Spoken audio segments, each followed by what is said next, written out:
from the land. Their absence brought by heroes thought a new threat close at hand. Rise, oh rise, adventurers brave through forest, hill and fen. Ours, might, blood makes fight, and silver spotlight there. Winning charm, guns fall on, together they defend. The Wildlands call to one and all, to bring peace back again. The world awakes, a slumber shakes, 2,000 years combined, its darkest greed, a vengeful deed leaves naught but ash behind. With every town they tear it down, their warpath ever wends. The dead arise, 'neath chaotic skies, their march it never ends. Rise, oh rise, adventurers brave through forest, hill and fen. Ours, might, blood makes fight, and silver spotlight there. Wings charm, guns fall, together they defend. The Wildlands call to one and all, to bring peace back again. From the octopus goes, chains the undead holds now free. A spectral tide they surge by across the southern sea. The Wildlands vapors, darkness creeps, and all seas but a dream. But heroes' hearts will play their parts in like the darkest sleep. Rise, oh rise, adventurers brave through forest, hill and fen. Ours, might, blood makes fight, and silver spotlight there. Wings charm, guns blow, together they defend. The Wildlands call to one and all, to bring peace back again. So gather around, let trumpets sound, and let us be our foe. We'll make this fight for what is right, not to play our role. With courage sown, the seeds of peace in Wildlands shall remain. And tales be told of heroes bold who walk the road with shame.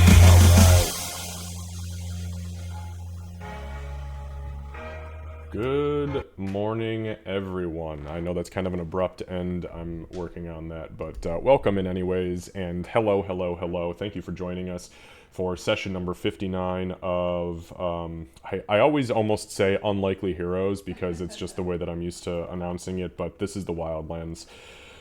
We are going to just kick it off. We've got the whole crew today. We're playing from 10 a.m. to 2 p.m. I don't pay a whole lot of attention to chat, so if you're here late, then you're probably going to wonder why the hell I'm not saying anything to you. I will pop in probably at our break, which will be about 10 to 15 minutes at about noon Eastern time, and then I'll say hi to you guys then. But if you're here and you know the routine, sit back, relax, enjoy yourself, and prepare for some potentially really crazy shit, because these guys have changed up their plans from the last time. So let's dive into it, and we'll kind of see where we are at here. All right, let me go back into the actual channel now.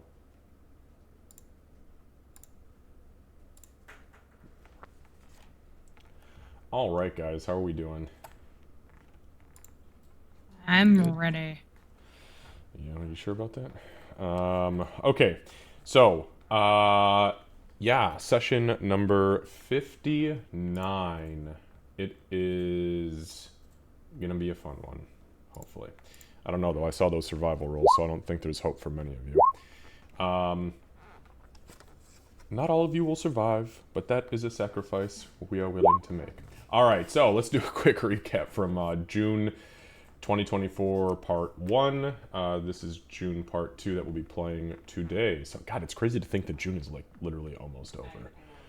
Okay, so the group sat with Dwendar for a long dinner conversation about where they had been and what they had done since Emig had last seen them, and what the Raging Waves had been up to in that same time frame. Dwendar told the group that they'd been docked up near Clan Thunderbeard to the west when the shift in reality had happened. That's when you guys wished away the Empyrean. And the undead took to the sea. The flotilla pulled their anchors and decided to flee to the west into the Trubinshardian Ocean, just long enough to get a beat on the direction of the undead before following them for at least a little while. That eventually led them to where they find themselves now, which is in a full militaristic blockade of their armada, meaning the Raging Waves currently have the undead armada blockaded. The undead are currently have currently made landfall over on the eastern island chain. So the group then split up for a bit. After that conversation, after that dinner conversation, Sybil talked her way into getting a little bit of information about Bloodmane's life as a Raging Wave, which was definitely something I was not expecting. I had to pull a character sheet up from like 2 years ago to look at information on that one. You can't put me near the family and not expect me to snoop. Yeah, no shit, right? So Gartok studied the ballista aboard the ships. Ulrich drew and then redrew the map lines in an attempt to plot their next course of action. Winnie had a private conversation with Dwendar, and Emig spoke with Grim before meeting back up with Winnie to inform her of a slight change in plans that he had wanted to make, which included him going into the ocean up near shit. Give me a second, I have to actually look at my map now. I have it circled. Oh yeah, the Wailing Waters. That was to potentially go and speak to his patron. So, let's see. After that, the group reconvened and then decided that their next course of action would be as follows. Now, this has since changed from what I'm understanding, so just bear with me. These are the notes I took after we ended last session. The group would cross over land by airship, moving to the east to head to Clan Ironhoof. Once there, the group was going to disembark, save for Emig, who had hoped to be dropped off in the now desolate and potentially destroyed tribe of Mandalari in order to take to the sea and seek out his patron about aid. The group took a long rest. You guys awoke the next morning and prepared yourselves to fly. So we are now, regardless of what you guys have decided in between games, that is what happened last session. So I'm not adjudicating anything. It happened. And then obviously you can go about this however you want to. I have planned for, I say every potential and possibility, but you guys constantly fuck with my intention, so we'll see what happens. But we are picking up today's session on Ogtet the First, Ogtet the First, at 10 a.m. You have finished a long rest, and yeah, that is that. For those of you who do need to prepare spells, now is your chance. And I know from what a few of you have told me that there were potentially preparations needed in that, and I have looked at character sheets, and those preparations were not made yet. So if you don't do it now, you will have to take another long rest in order to satisfy whatever needs you have. Doing that. Okay, so Ogtet the First, 10 a.m. This was a milestone session. Again, we have not hit a milestone in quite some time, so there was no level up here. So we will just kind of leave it at that. Do I have any questions, comments, or clarifications before we kick today's session off? All right. I feel like I just held a board meeting. I don't know why. I'm walking around with that big CEO energy today, and I'm not proud of myself for it. Okay, let me just kick this off with a little bit of music. We are going to set a quiet tone for your wake up time. All right, so you guys have just woken up. Well, you guys woke up a little while ago. You've been preparing yourselves, going through the ropes, being provided with breakfast, and kind of getting yourselves situated for the day.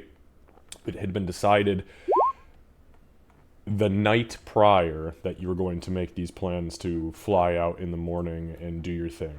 Again, whatever your intentions are now, you guys can have your discussion regarding that. I will kind of just open it to you and facilitate as needed. So, 10 a.m. You guys have just finished breakfast. What would you like to do?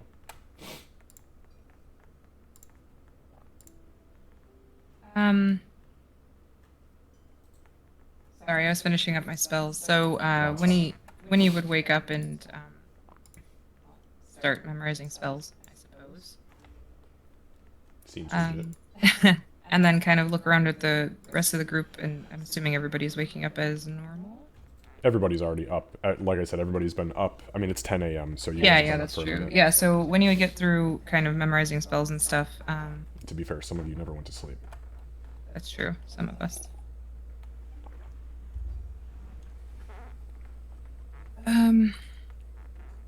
You know, I was thinking, she's gonna look directly over at Emig. I think I have an idea.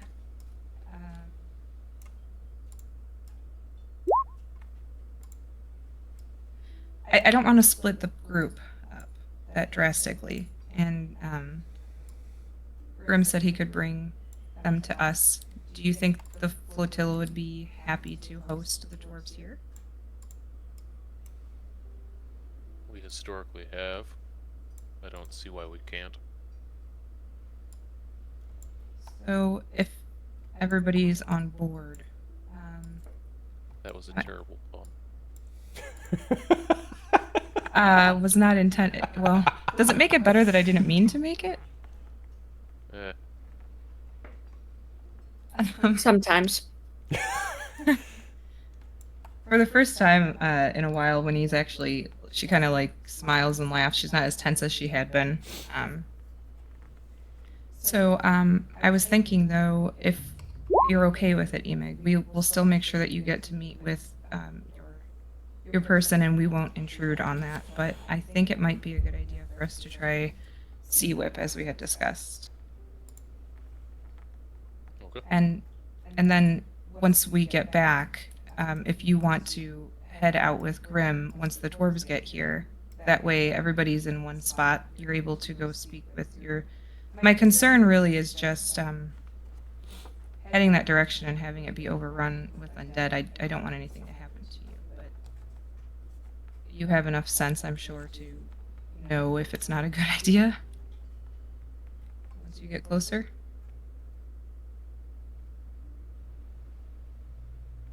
She looks a little concerned at the silence. She'll repeat it in giant just to make sure there's not an issue with translation.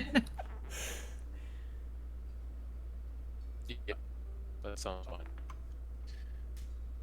Are we going to stay with now then? Probably not a bad idea. We should let Grim know to send the message or however he was going to get them here.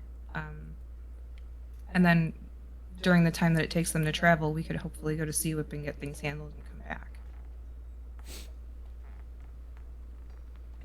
Also, Ulrich, I have an idea to help with the back and forth part of things that I didn't really think about before.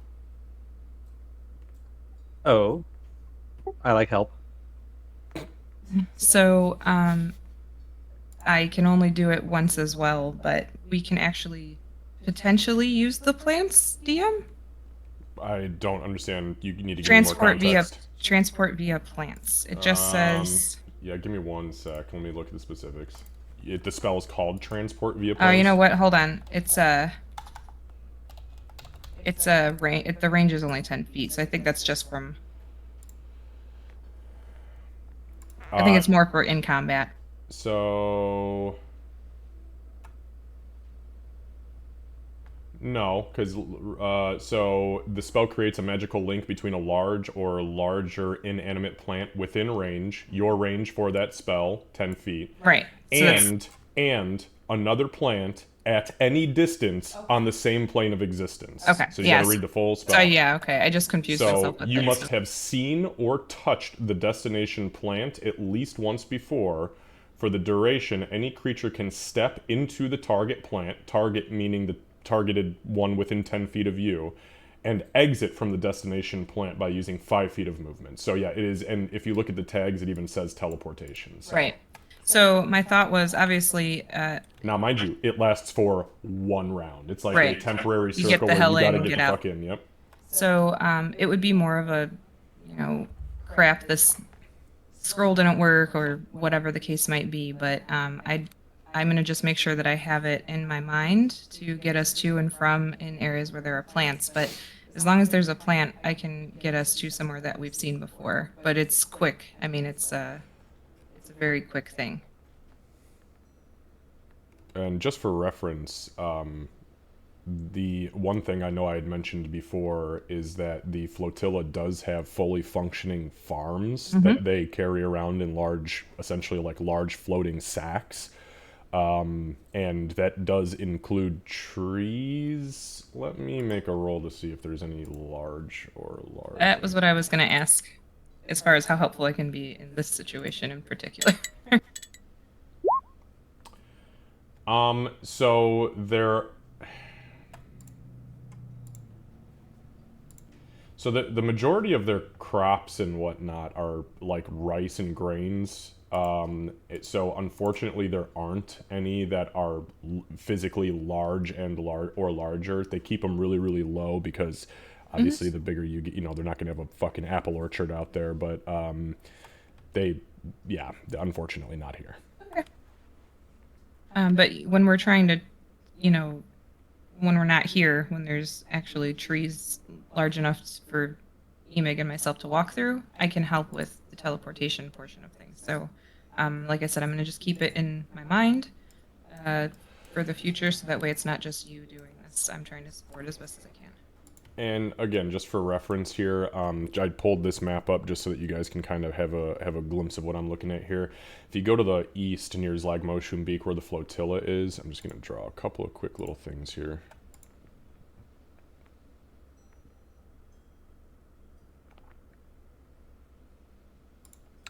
All right, so you guys are obviously on the flotilla.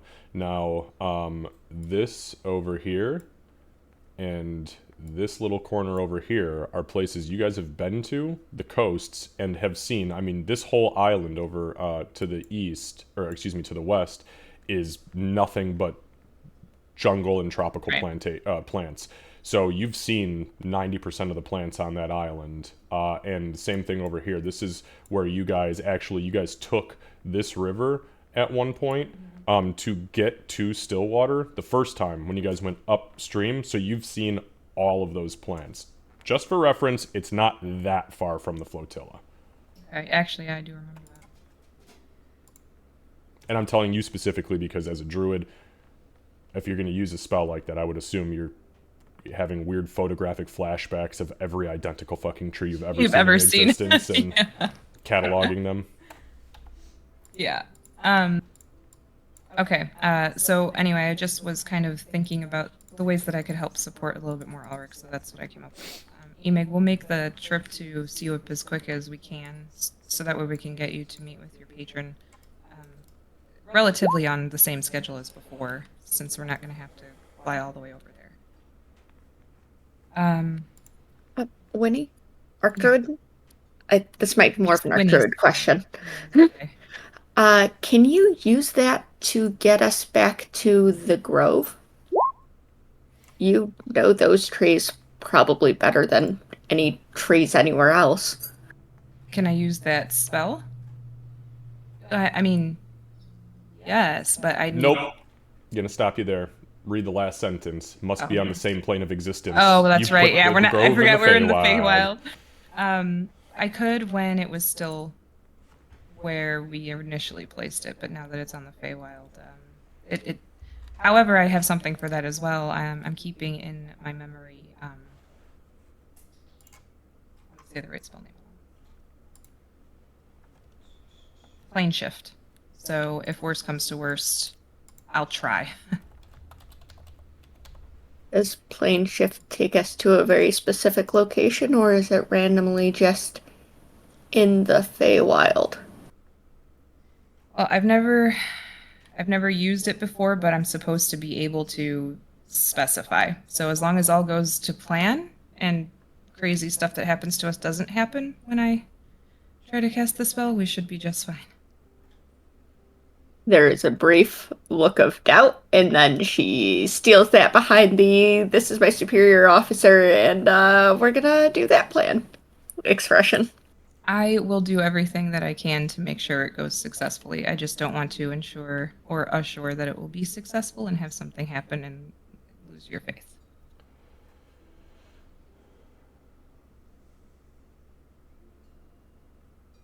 She looks like she's trying to find words and then just nods. So I'm thinking it's probably Ulrich. We have what, 2 teleportation scrolls right now? I have one, and I think you have one. Yes, and then you also can cast it from your memory. From the brain meat. I got it once. So my thought was I'd rather not try to swim there. Teleporting there is probably going to be the smartest way, and teleporting back. And then we can let Grim know the new plan, as long as everybody is okay with the new plan. She'll look over at Emig when she almost makes the accidental pun again and stop herself.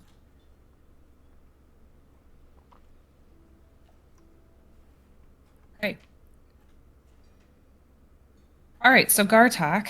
In our travels before, we met with some people underwater, and the plan is to go back to them and see them. I am also prepared for that. I can set everybody up to be able to breathe underwater for 24 hours. And I also have a backup in case something happens and somebody loses that, to be able to put a bubble over your head. So I'm trying to prepare as best as I can for everything that we're about to do. Are we gonna have to do the ear leeches again? Probably. If we want to be able to understand them. Yeah. Well, Emig probably doesn't need to. We might not need to. Yeah, you guys remember when you were down there the first time, like if you were innately capable of swimming, you had a much easier time of it. But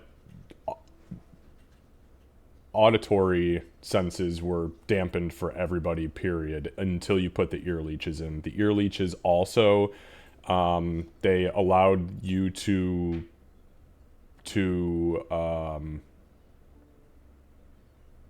not be affected so much by the pressure as you were, thousands of feet under the water.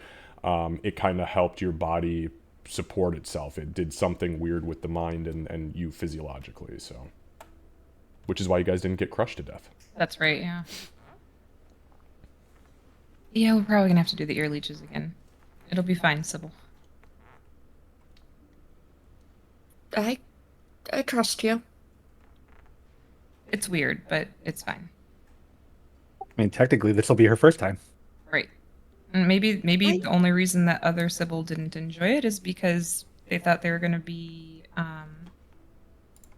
Outed exposed. as being Yeah. an imposter? Mhm. More than likely. That, and I have a distinct memory about heads exploding. Though that could have been the threat of it. Yeah, well, it was if you forgot about them. They're kind of hard to forget about. Just remove She- them in time. She gives Gartok a look when Gartok reacts like that, the way Lucy just did, and doesn't yeah, right? Kind of look. It's only if you don't get them removed. That's all.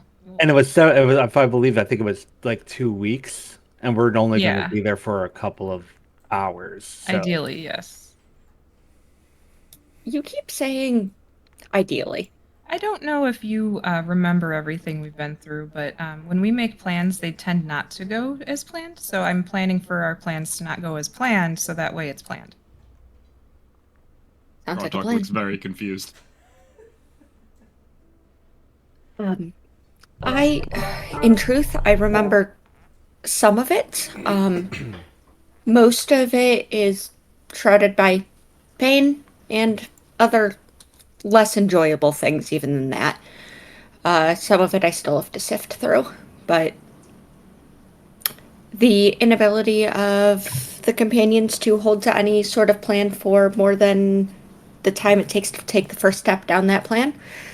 Yeah, I remember that. But you know what? We're still here. We've still done all of these things. I have another story I can say at this point. This is the perfect segue. But I don't know how quickly we want to get on the road. Well, if it's gonna On the shore? on the teleport. I will have to think about this. Emig's like, just leave me here.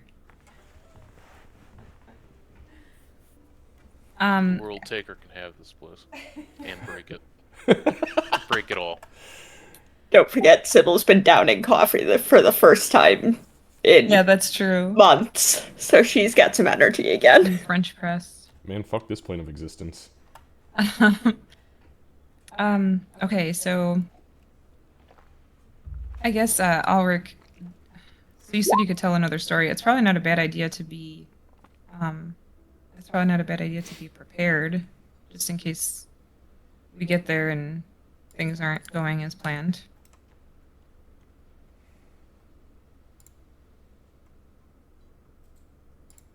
Do you want to talk to whoever needs to be talked to first? Probably Grim. Yeah, we can talk to him. Or, I'll Emig, finish. Would you like to? I can. So the plan is for us to go to Sea Whip, and in the meantime, Grim will fetch our team and bring her here. Yes. However, he was planning on bringing her. I don't know if he was gonna send a message to her. I'm not sure. I believe he said he had a way to get them here. So Yes, I'll speak with him. thank you. All right, so you guys break temporarily, and Emig, you head up to the airship, which is currently humming ever so slightly. Propellers are starting to go, just kind of getting it warmed up, and you can see Grim is he is hanging over the side, facing the boat below on a small pulley, and you see he is like cranking a bolt into place. Looks like something had pierced it at some point in time, and he's got time to repair it. So, Well then. and yes, there's a cigar in his mouth, and it is I lit. love it. I'll greet him in Dwarven, tell him good morning. All right, so you kind of scale the rope ladder, and it comes like right up next to him, and he kind of, with the pulley in hand, kind of just like wraps it around his forearm. He puts his little spanner away, and he looks over at you, pulls a cigar out.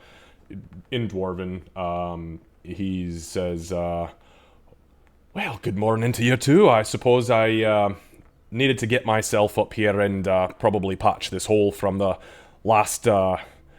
Well, I suppose it happened quite some time ago now, but, you know, when your friend came up and shot a hole in my ship and all that. Yeah. It has been some time since that happened. I'm glad to see that you're getting that taken care of, Grim. Aye.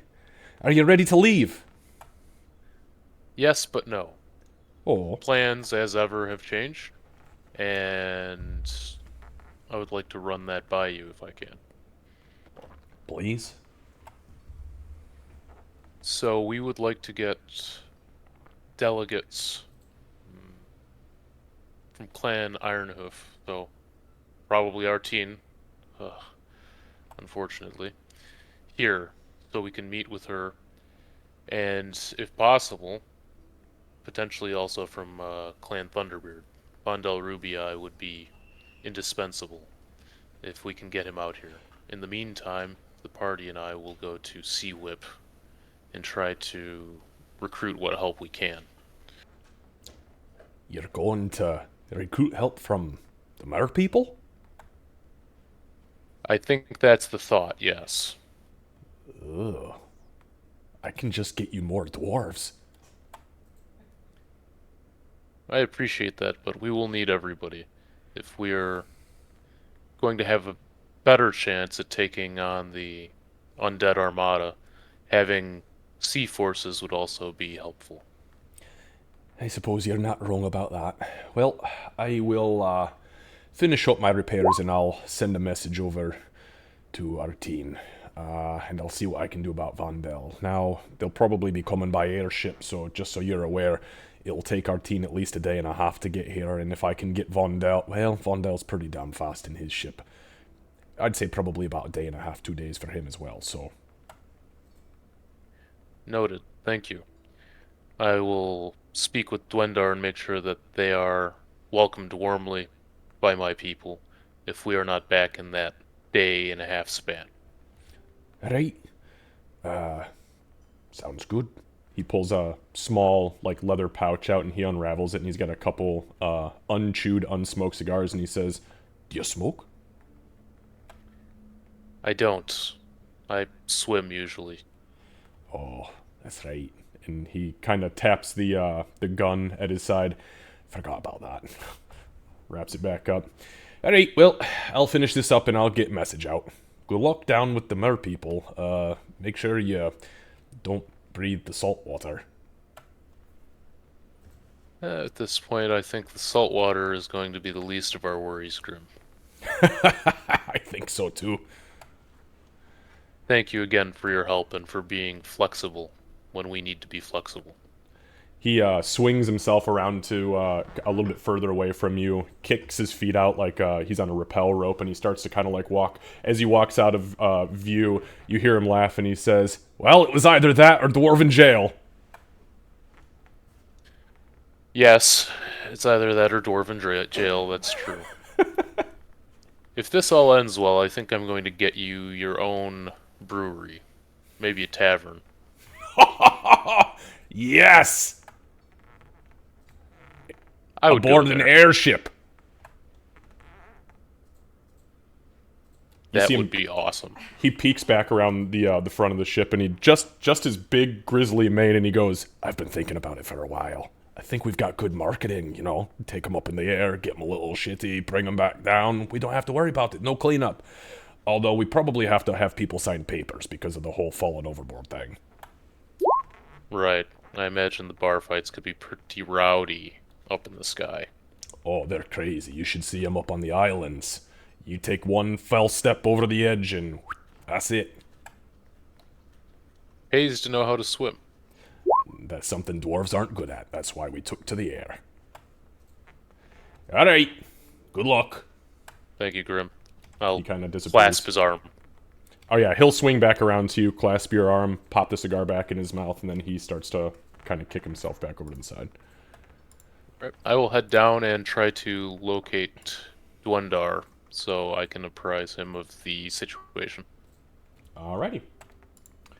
So Dwendar, yeah, he was actually in. As you come back down, he is in the main room. He's just coming into the main room of the ship to actually eat. Surprise, fucking surprise.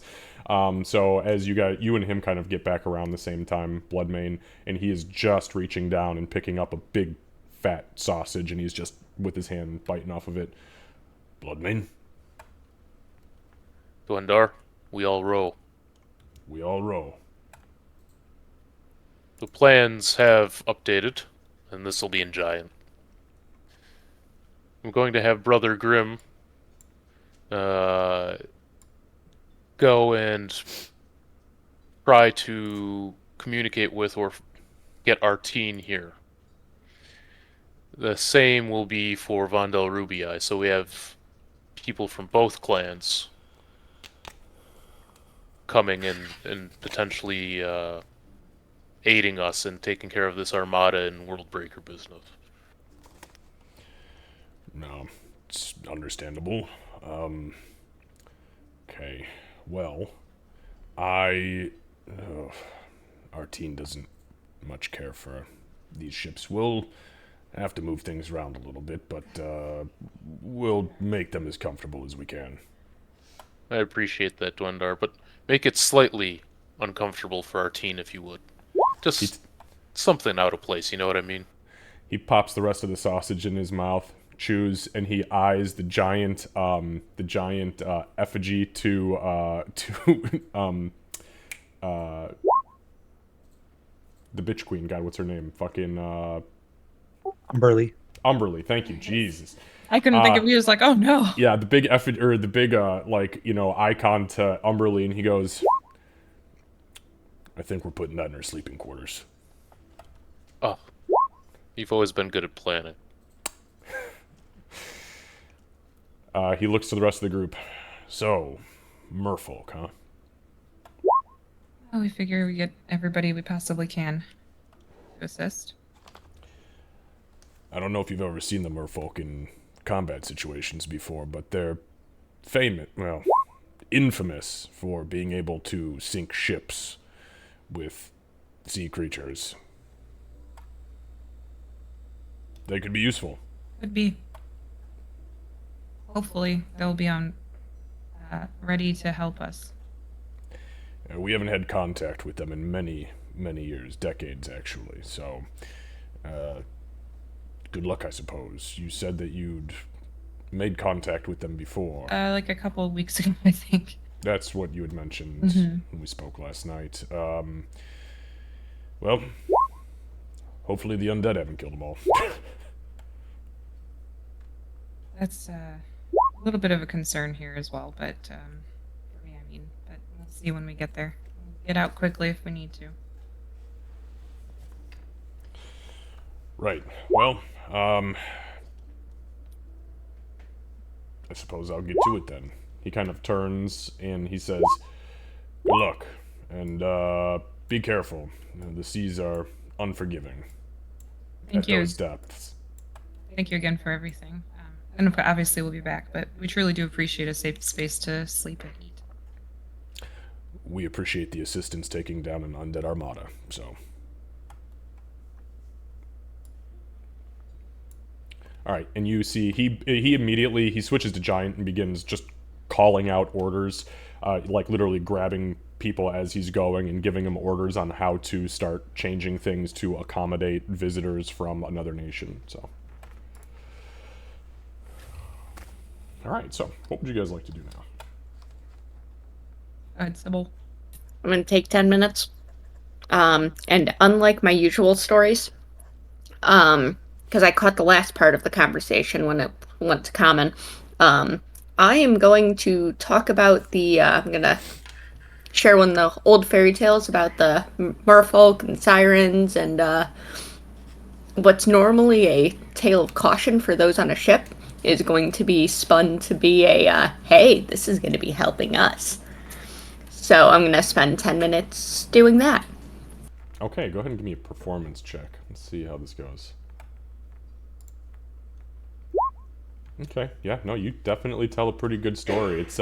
It's weird that somebody who is literally the exact opposite of water could make a horror story and a children's, like, forewarning to the sea sound really magical and enticing. But you fucking did it. And what is the what's the temp hit points that you guys get on that? 16. All right, you guys can, if you wouldn't mind, go ahead and throw those on yourselves. I went to click and then the bar appeared and I was very confused. It's because I So started. thank you. I told you to do it, and then I started doing it myself because I am that guy. Thank you. Yeah, I gotcha. Okay, so, all right, yeah, what, you guys, so the story finishes, you guys obviously have, the day ahead of you. What exactly would you like to do at this point? At this point, I think, Ulrich, it's gonna be whenever you're ready, I think, as long as everybody has what they need before we head out. I'm ready literally whenever, so whenever you guys want to go. It's a Now, if I remember correctly how we spoke last week, I'm familiar with Sea Whip because we spent several days there, right? Correct. Yep. Okay. Winnie, before we go and teleport to the bottom of the ocean, can you take some of my things so that they don't get lost in the bottom of the ocean again? We can do that. Also, before we go, I plan to allow everybody to breathe water, so we just need to gather up before we do that. Let me know what you're handing over, and I'll put it in the bag of holding. If it's going in the bag of holding, and I plan on getting it afterwards, DM, are you okay if I just put it in a separate container in my own inventory? So we don't have to redo, Yeah, you can move it all the over there. Yeah, you stuff. can move it over. Yeah, go ahead and move it over there, and then just turn the weight off for that. But make sure that you tell Candace what the total weight is, Yeah. because if it is over what is in the bag of holding right now, then it won't work. So It'll spit it out. I am holding a total of 32 pounds. Yeah, it should be So, We have 83 pounds available right now. So but available. That means you guys have. You guys we have are 417 pounds. Jesus Christ! See, now that's why I asked, because now you guys are nickel and diamond that fucking weight. You guys have We been got a lot of collecting arrows. garbage for a long time. I can take some more. Yeah, I mean, now's the time if you guys need. We also have, a bag of grain. We have bags of grain in here. We've got all sorts of shit, but now's not really the time to go through I it. forgot We about did that also- fucking grain. we did also just add, 50, 100 pounds of coffee to it. Yeah. So, the important things. My backpack is in there. Did she say 1,500 pounds of coffee? My backpack's in there Huh? too. Hold on, let me look at what the coffee. Next time we should just maybe inquire Because about if it's getting 1,500, then that thing is full 3 times over. Oh, she said 50 to 100, I think. Oh. Did you add that? Yeah, I don't remember what I named it. I'm just looking. Sorry, we're checking to make sure the weight, because the coffee may have actually completely overburdened that thing. What did we call the coffee? Do we remember? It wasn't just coffee. I remember that. Is it ground beans? it had a name. I just don't remember. Yeah. Well, if it's 50 to 100 pounds, just look for the thing that weighs 50 to 100 pounds. I thought it If was it's not in there- 50. So, If it's not in there, it needs to be added, because that's gonna make... Oh, here we go. Hold on a second. Hang on, I'm gonna pull her sheet up and look for it. Give me a sec.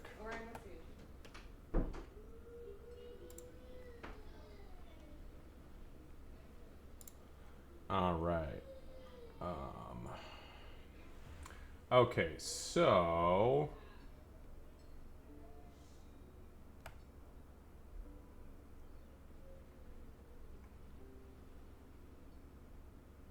Yeah, it's pre-ground Raging Waves Dark Brew is what it is, and she does have the 50 pounds of it added.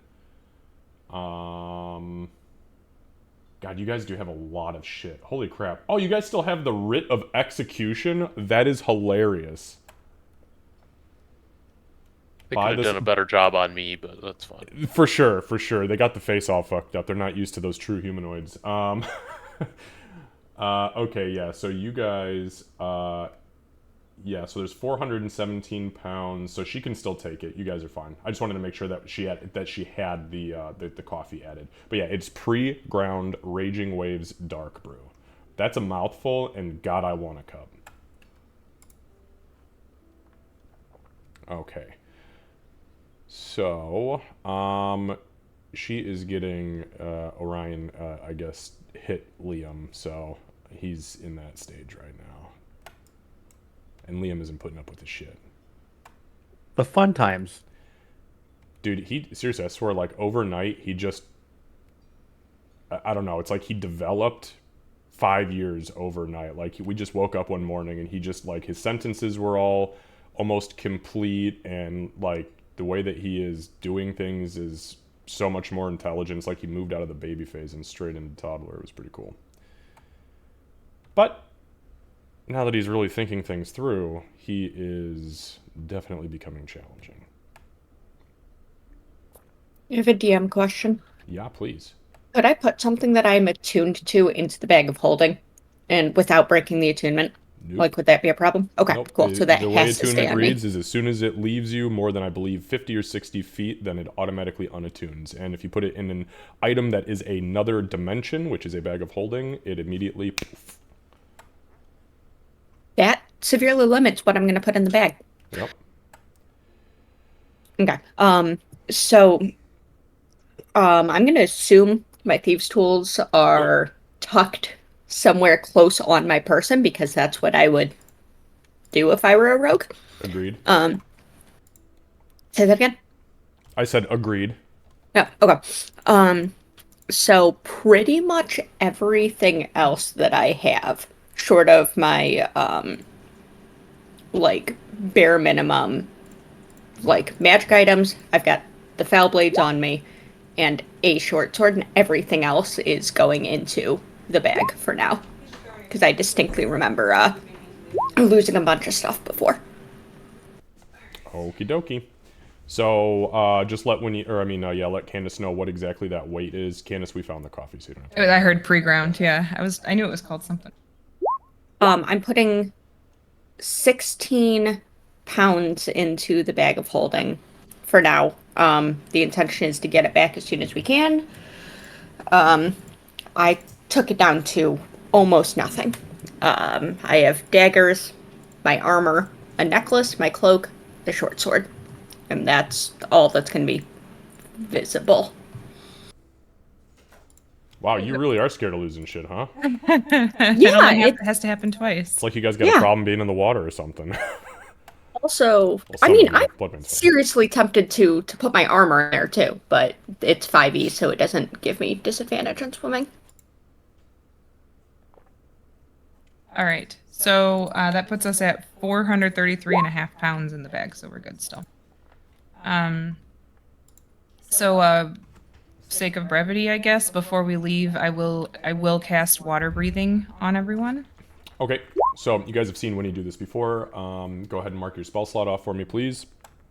And so Winnie, she prepares her incantation. As she finishes the spell, Winnie, I don't care how it manifests, just remind us what that is. So yeah, as she casts the spell, it's almost like a big water bubble or air bubble, excuse me, starts to surround everybody at once, and then it will slowly just surround your head and then disappear. And you guys will have like little gills that appear on your throat. I'd like to think it looks very natural for Gacha. Yeah. Yeah, it's like Gartai. It's like while they're gills, it's honestly that his scales just lift up ever so slightly, and it's almost as if they've always been there. Or I mean, they weren't obviously, but it's almost as if they were. And just so you guys know, the little blue icon on your character tokens is the water breathing, and that is not concentration, correct? Correct. Okay, It's 24 hours. 24 hours. Okay, perfect. All right. Any other preparation or anything that you guys need to do here? I've got a few items I'm just going to kind of donate to the flotilla. I don't really need them. Okay. And I would like to be a little lighter in the water. Okay, and what items are those? I'm donating my anchor. I forgot you had that fucking anchor on you. I have the anchor. I also have the chain for the anchor. So those things are getting donated, as is the bedroll and a spear. Okay. Okie dokie. They are very, very happy. Ironically enough, they had just lost a fucking anchor and chose not to fetch it because the bottom part of it had rusted so badly through that they were like, fuck it. And it was actually to one of their farming devices, so they take the new anchor and they chain it up almost immediately, and they're very, very, very, very pleased about that. What a guy. I do what I can. Though they would question, where the hell did you get that anchor? I don't even remember. I think I bought it. I think you did, and you put it on the chain because you intended to use it as a weapon. And I did. I had no ranged. No, and if I'm not mistaken, you did at one point swing that bitch. Yes, you did. And hit something. I don't remember what it was. That was a long time ago. And then I got a gun, which I was pretty terrible with also. Trust me, I feel that. Playing a fighter in another campaign, I get that.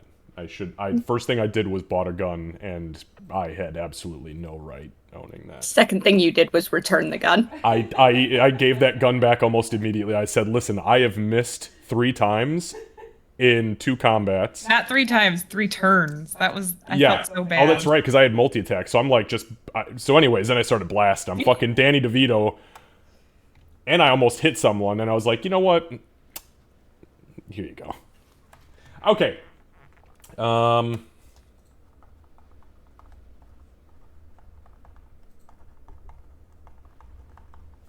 Okay. Anything else that I should know about?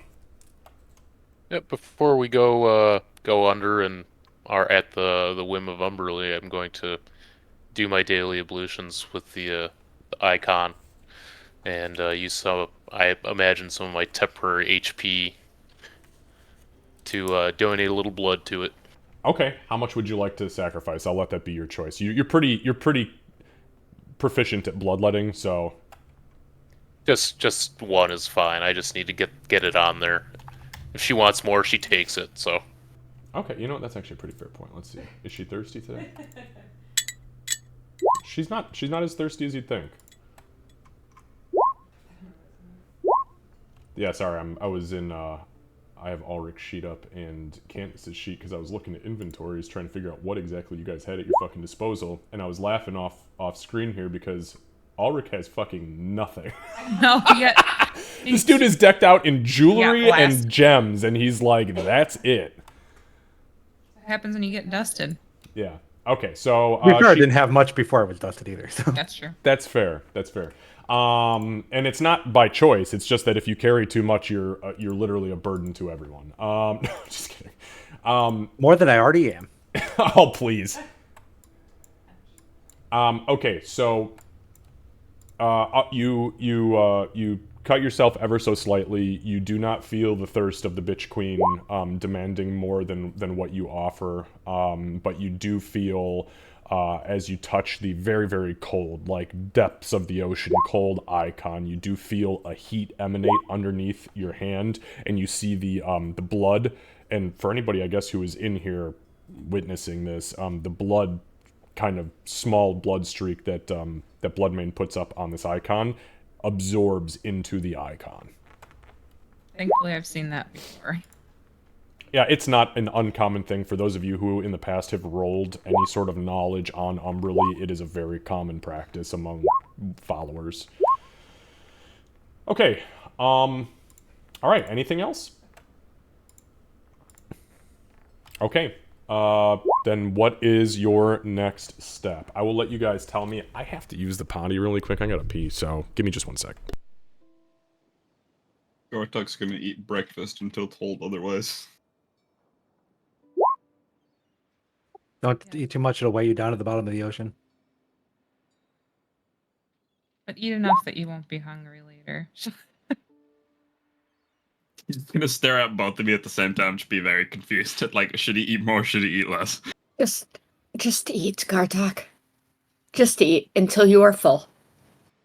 He nods and then continues eating. I don't know if he has a full.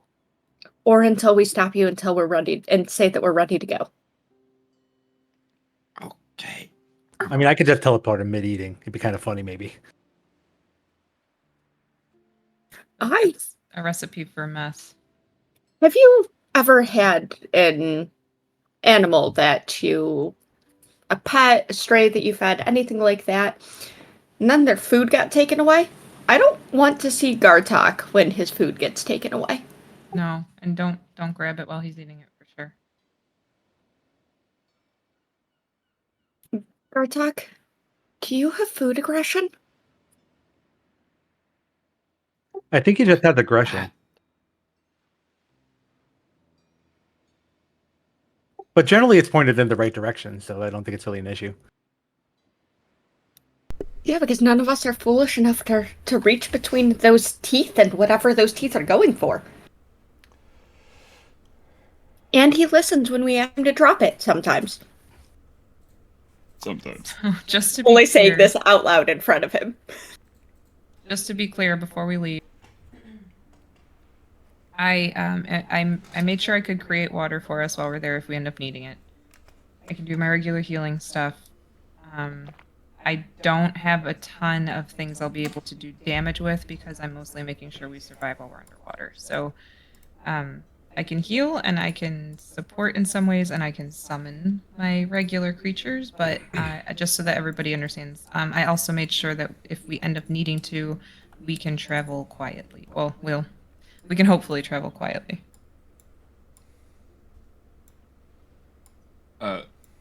Xavier? Yeah. I don't. Can I make like some kind of survival check?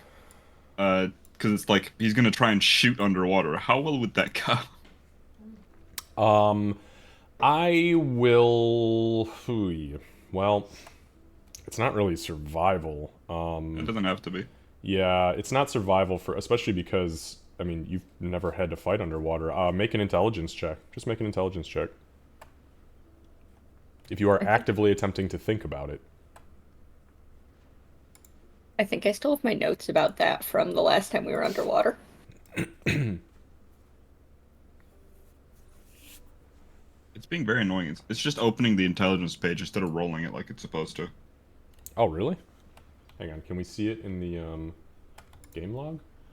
No, it's not rolling the dice. Oh, it's literally just weird. Well, now's a good time to get that squared away. Oh, 19. hey. All right, hey, a 20 is pretty fucking good. It's a 19. He's got a -1. Oh, right. Okay, so yeah, as Gartok begins to like think about how combat works underwater, I mean, you have spent enough time in rivers and lakes and just like submerging yourself like a crocodile to know that there's a few things that are funky about being underwater. First and foremost, unless you are using weapons that are like melee weapons that are really specifically aerodynamic, like daggers, javelins, spears, tridents, things like that, then it is very, very hard to swing them. Ranged weapons will only ever go to their shortest distance, full stop. Anything past that, they automatically begin to veer off and they will always miss their target. Or they lose velocity so fast that they just kind of pitter out. Ranged weapons also always have disadvantage when you fire. They're very, very hard to aim and to get straight unless you are throwing something or using something really powerful like a crossbow.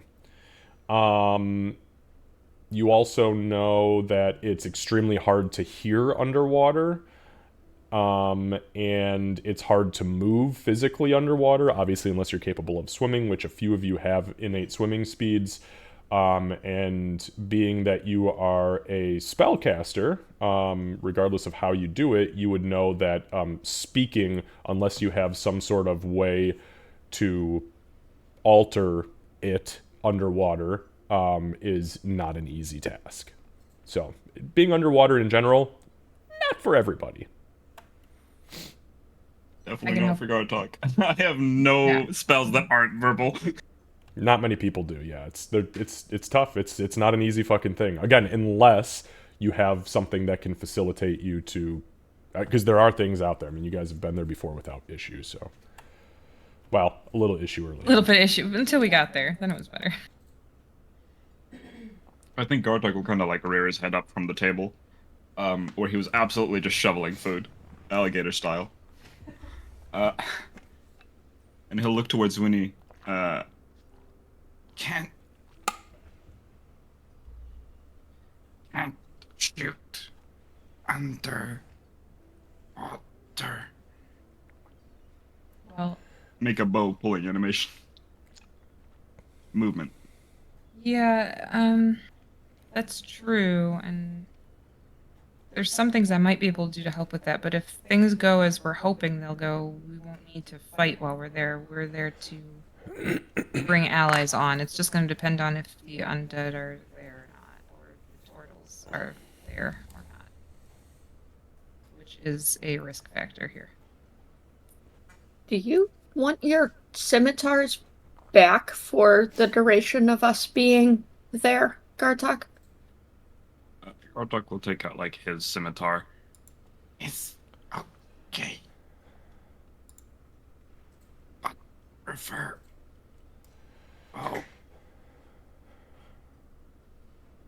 I Sorry, my voice hates this voice understand today. that. Trust me, I get that, man. It's all the salt in the air. That's all.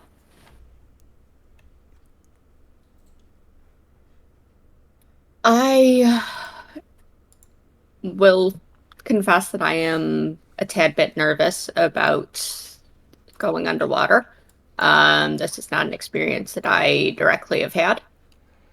I can control water to an extent as well if it really comes down to it, but only to an extent. There's only so much that I can do. But again, as long as we go down there and things aren't total shit, we'll be okay. If we're not there to fight, we're there to try to bring on allies.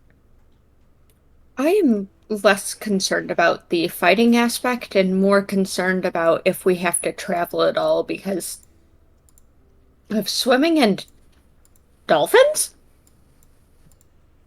I'm sorry, were there dolphins?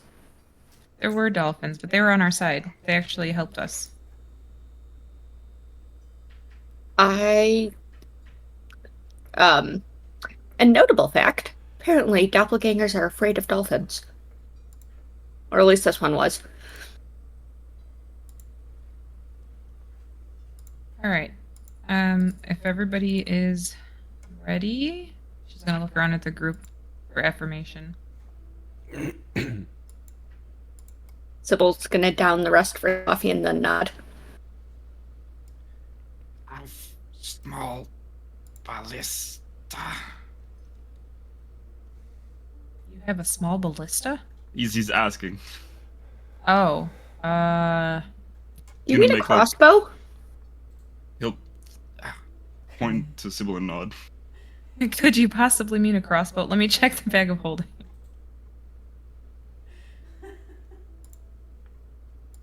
What? It's tiny ballista. He's not wrong.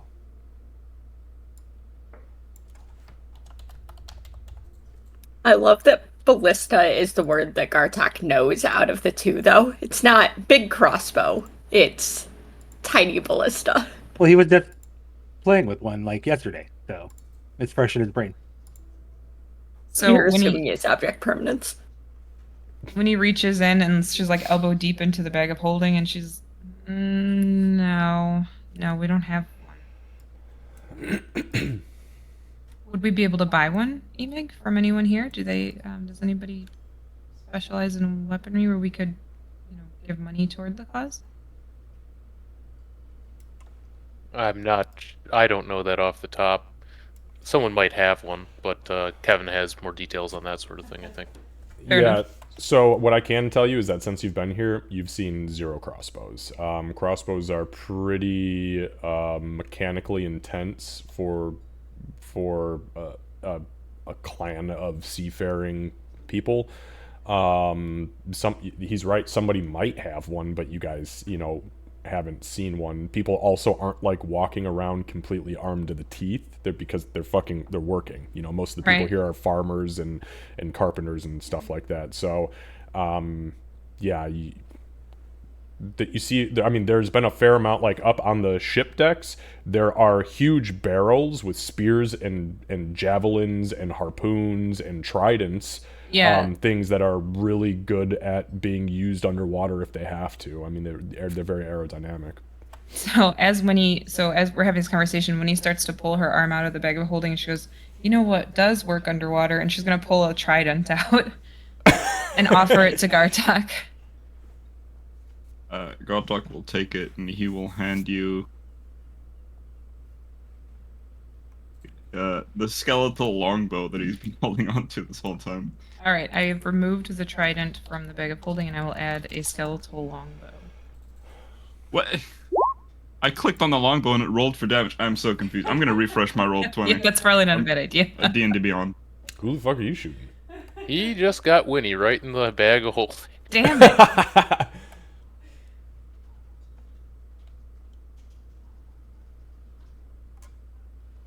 Is the skeletal bow, is it just a bow that you customized?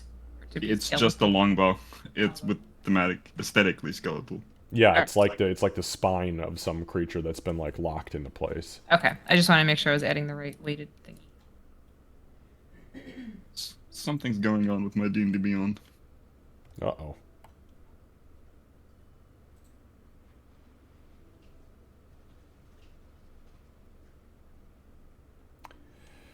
Okay, so you guys transfer the bow. Gartok has a trident now. Go ahead and equip that for me.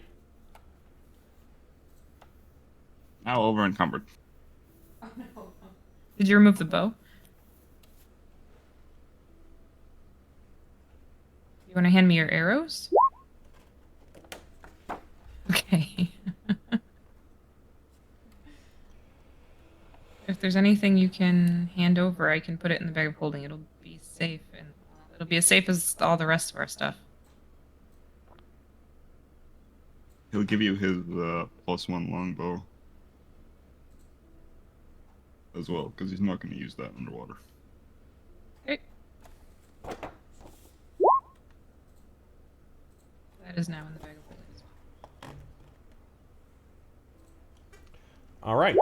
So, anything else that anybody needs to do or wants to do? I don't think so. Is everybody good now? Looking around at the rest of the group. I'm ready. Okay. I think now it's just preparing to teleport to Sea Whip.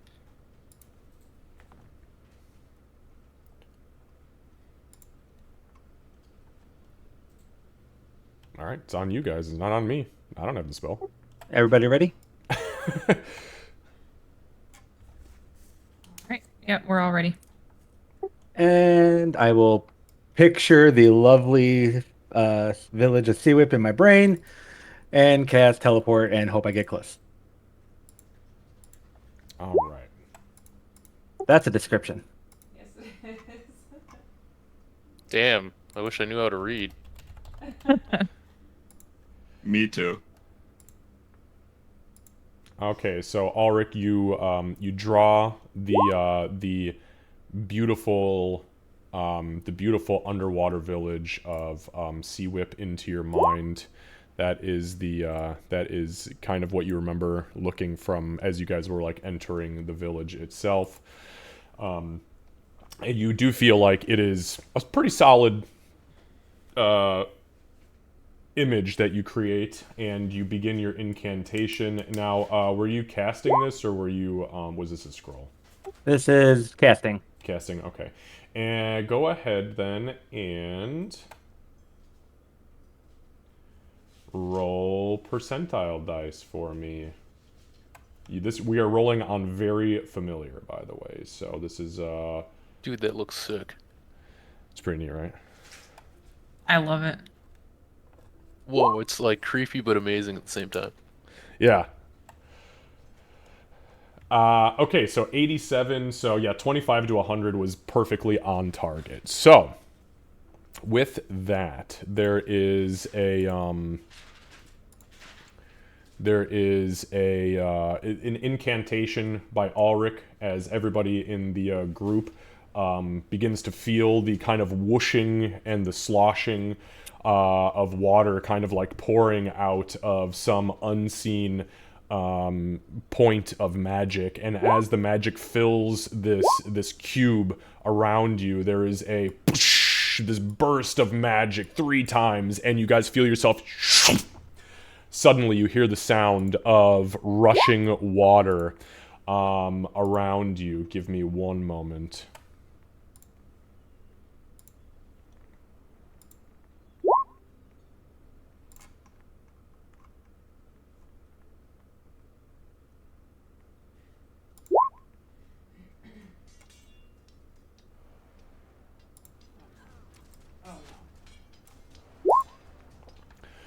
You hear the sound of rushing water, like a wave crashing over you.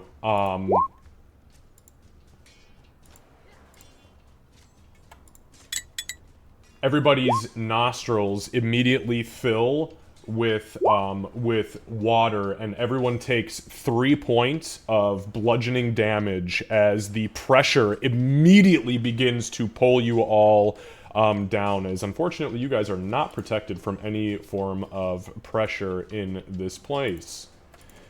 So, you feel your bodies fighting desperately against the overwhelming pressure of the sea, and you feel your bodies being crushed.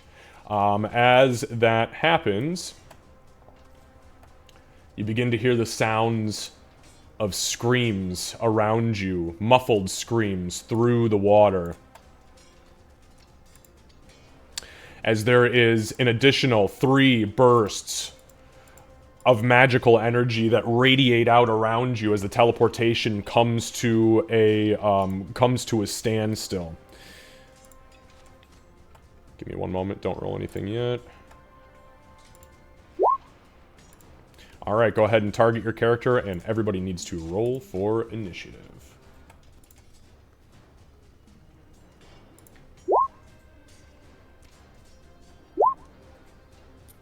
Well, we didn't even make it a step before this plan went sideways.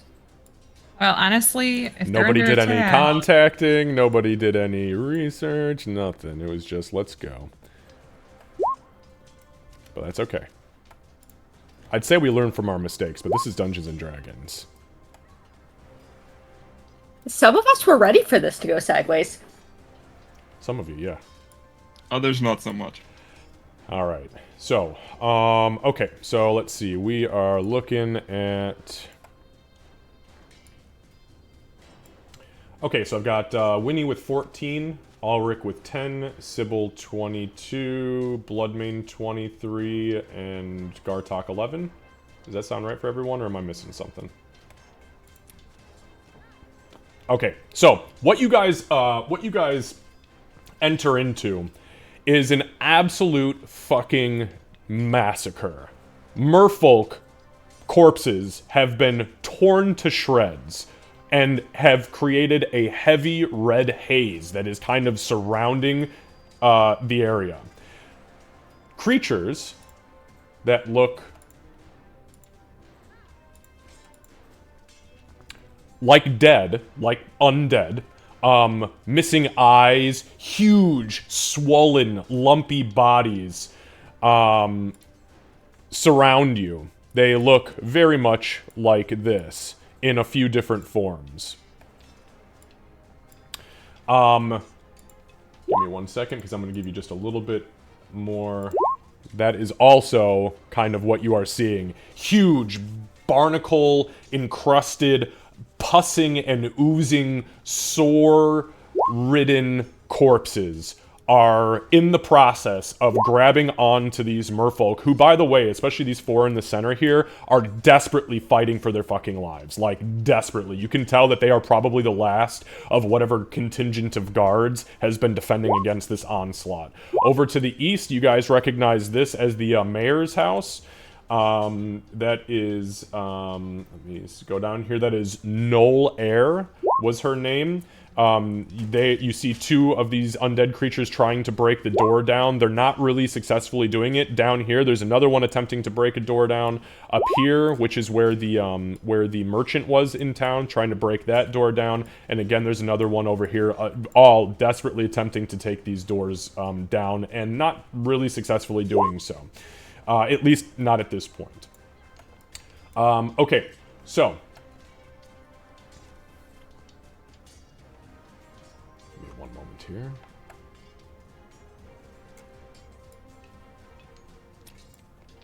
As you pop in, poof, you see them, all of these undead, and actually the merfolk too, kind of surprised by the shift in water, all look kind of towards you guys. And, the one back here who is carrying a greatsword in 2 hands and is pretty decked out armor-wise, but still really misshapen and malformed. Its eyes, stark white with these little red pinpricks, kind of look over at you. Its right arm kind of shifts and cracks, and you see the bones kind of go rubbery and kind of rubbery and elastic, and the whole arm shifts into what appears to be a gray rotting tentacle as it wraps around the grip and the crossguard of the greatsword. Glances over at you, blinks a couple of times, squints inwards, and you see its eyes roll into the back of its head, and you guys hear...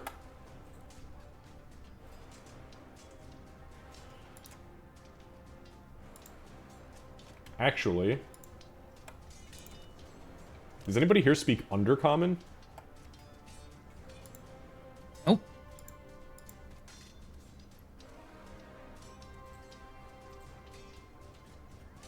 Nobody? Nope. Okay. So you guys, so this creature, as it's looking at you, its eyes roll into the back of its head, and it kind of like looks almost up towards where the very tiny pinprick of light is breaking through the surface, which is tough to see with as deep as you are.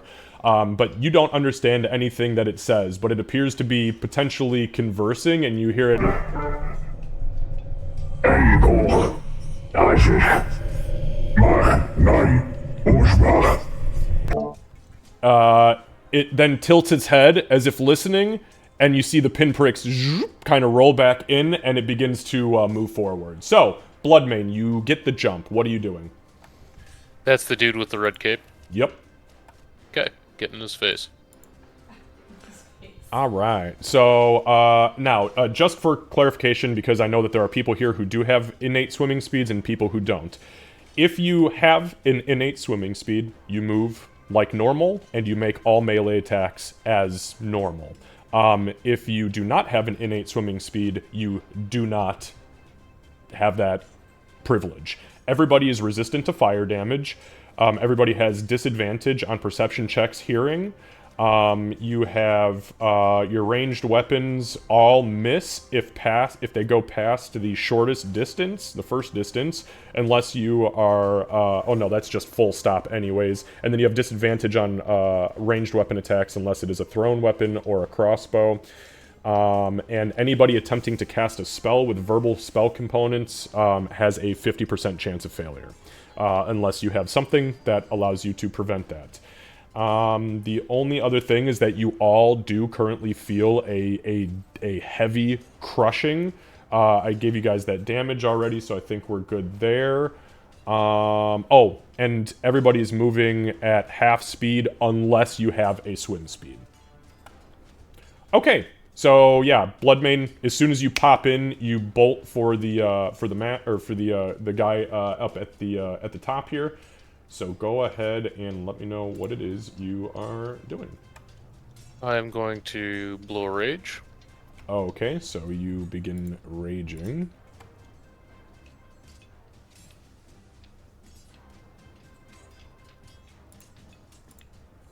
And I'm going to try to hit this dude.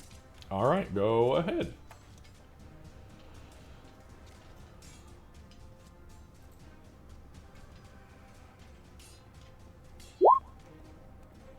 Okay, yeah, 26 definitely hits.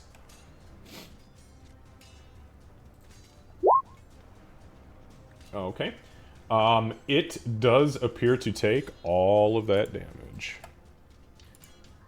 Okay, and then I think it's also +3. I know there's a way to add it, but I don't want to dick around with it at the moment. Okay, got it.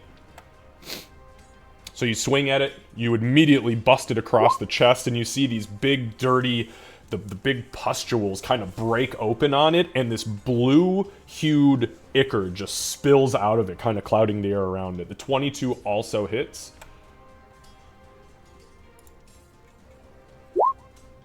Okay, and that's 17? Correct. Okay, it takes all of that as well. Again, you draw the blade back down, and it tears another huge pocket of these pustules open, clouding the air around you. Alright, and that is my turn. Alright, let's go to Sybil. Okay.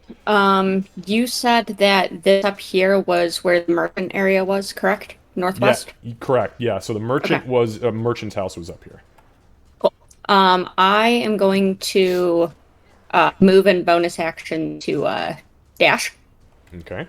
So I can go here and try and do a little stabby stab with the daggers. Okay.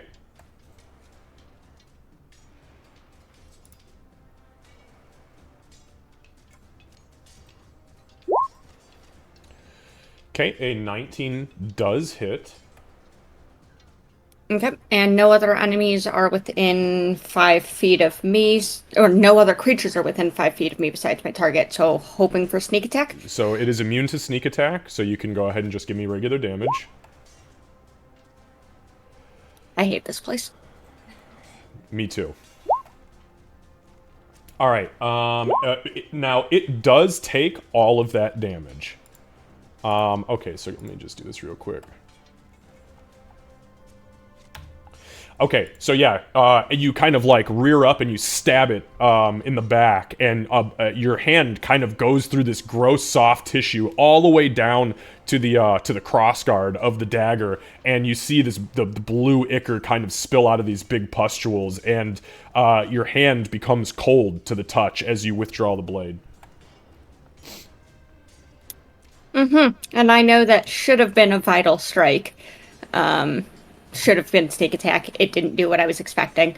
So it's just mentally. Raises her daggers to get ready for this to backfire horribly. And that's what I got. All right. So, moving on to the Merfolk. By the way, the Merfolk here are Merfolk that you guys. I mean, you don't. It's not like, hey Jeff, how you doing, bud? But it is definitely guardsmen of Sea Whip. They are dressed to the teeth. These four currently look unscathed, and they are fighting with spears. So, with that being said, they are going to start attacking their respective targets. This one is going to move up here, and I'm just going to make some rolls real quick. Not a good start. That was a nat 1. A 9 is a miss. Okay, we got one hit. And another miss. So, okay, so the one up here does successfully stab the undead that it is in combat with. They are wielding these with 2 hands, which brings them up to a d8 instead of a d4, and I rolled minimum damage. Great. Okay. Alright, well that was a turn. That fucking happened.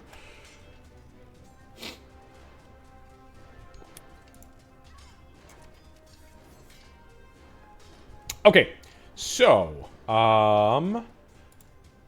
the two up here and this one down here are going to begin their moves. So we're going to start at the top. Just for the reference, the ones that are about to move, the two that are engaging this Merfolk and this guy right here, they do not have any weaponry, but their fists are kind of like these big, gnarled, almost club-like entities. They're just kind of like bound together, and that's what they're fighting with. So, they are going to begin their onslaught.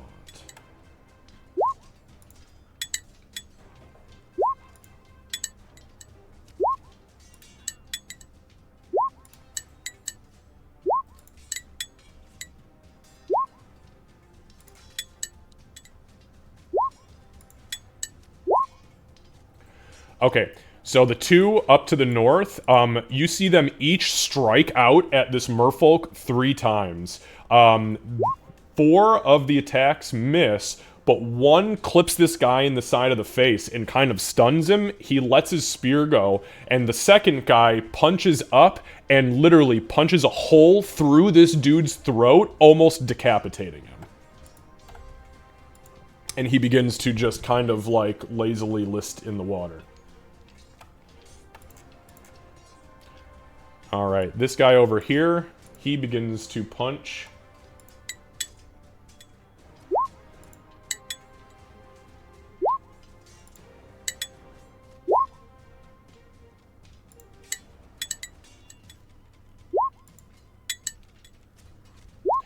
And then this guy over here, he lashes out 3 times. The first one is deflected by the spear. But as he's doing that and moving kind of slower, then this thing is moving fast as shit. He pulls the spear back as if to take an aggressive stance, and the guy punches him 2 times in the temple, and the first one stuns him, the second one, the guy just completely goes lights out. Alright, that is their turn. Winnie. Quick question to help me decide what to do here. So Yes. when we were here last time, when we Yes. went in the buildings, it was air, right? There wasn't water inside of the buildings. Am I remembering that correctly? So you guys went into 2 buildings while you were here. Both of them had air structures inside of them. And the Merfolk they seemed okay in that setting. They were okay in that setting because remember they had like there was like the weird like jug things That's that they right. had. Remember they were like Yeah. doing the weird gliding thing across the floor. And these guys don't have those on, I'm assuming. No. Okay, so then second No, because question. you guys are just out in the water. Follow-up question. For my conjure animals spell, I know that they are fey spirits. Would I know? I would know if they need to breathe or not. Correct? Yes, you would know that they need to breathe. However, you're a level 14 druid, and my DM call would be that there is no reason why you wouldn't be able to specifically conjure something that can breathe water innately. Because it just doesn't make any sense if you are completely submerged in water that you would summon a bunch of fucking crows. Like, that just doesn't make sense. You just made this fight very, very good for me. I really Now- appreciate that. On that note, though, yes, they do need to. I mean, they're entities, Right. You know, if I summon a cloud kill in a group of conjured creatures, they are affected by the Right, cloud right. kill because they take breath. That makes sense. But the fact that I would that was kind of my concern. So thank you for that. I'm going to use conjure animals at 3rd level. So, but I want to summon 4 of them at 1/2. Okay, so regular. So you don't have to Yeah. tell me if it's just the regular spell. You don't have to say 3rd level, because it is a 3rd level spell. But you're summoning 4 at 1/2. At 1/2. Yep. Correct. Okay. Yes. Water so, ones, obviously. Perfect. Okay, so give me just 1 sec. Alright, go ahead and roll a... Actually, give me 1 sec here.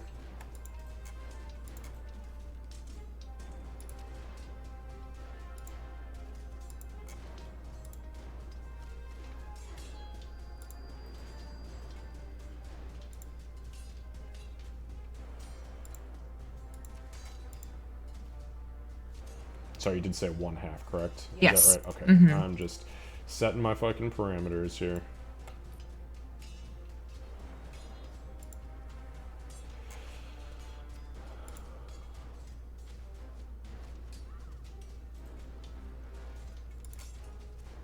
Oh, wow. I'll be damned. Okay.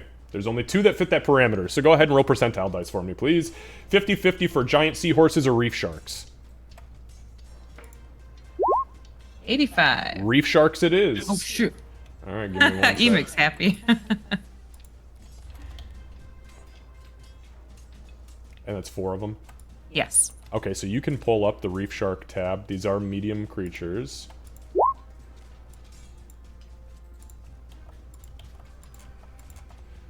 All right, Winnie, I am going to...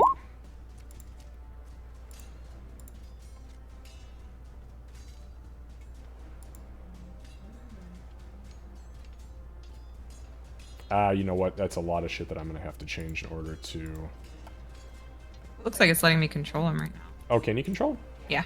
Oh, okay, good. Well, then put them wherever you want. Okay. Thank Because you. I don't want to fucking do it. All right, so Winnie, you as you mutter your incantation... Oh, actually, you know what? First of all, I need you to roll percentiles to see if you actually cast the spell. So you call it high or low for your success. All right. Hi. High, so 51 to 100, you succeed. 65. Okay. Okay, so you do succeed. The spell goes through just enough of your... gets through, and 4 reef sharks spin into existence. Hallelujah. All right. Let's see. Get your I wanna make concentration on. Thank you. I'm just making sure it's 60 so I don't cheat. Can confirm is Thank you. 60. All right. So.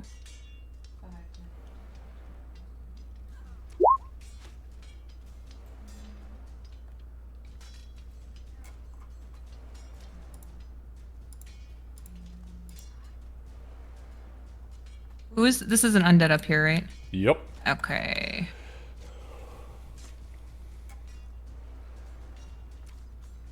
All right. Good. Yep. All right. Okay, anything else? No, not at this moment. All Actually, right. I am gonna move. Sorry, I'm gonna move just over here because I don't like being in a line. Okay, now I'm done. Okay. All right, so with that being said, Bloodmane, this guy that you are currently engaged is turns to you. And it is going to swing at you with the greatsword.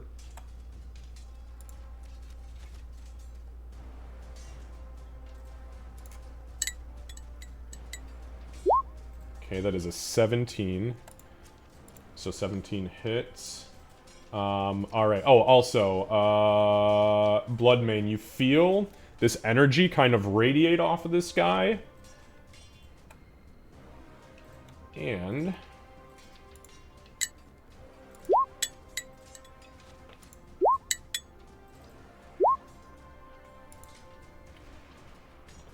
so you take 13 points of cold damage as this aura begins to radiate off of him. However, if I'm not mistaken, you are resistant to cold damage.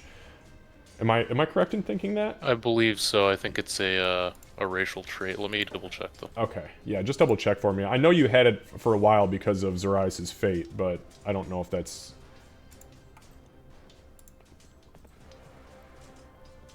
Mountain-born.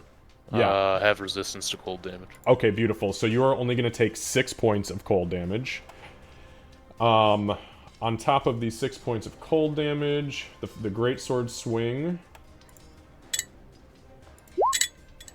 is going to be 12 points.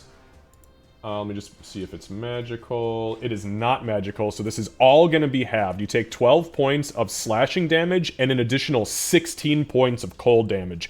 As the greatsword hits you, ice shards burst out of it and cut you. So that's going to be 28 total, reduced to 14 points.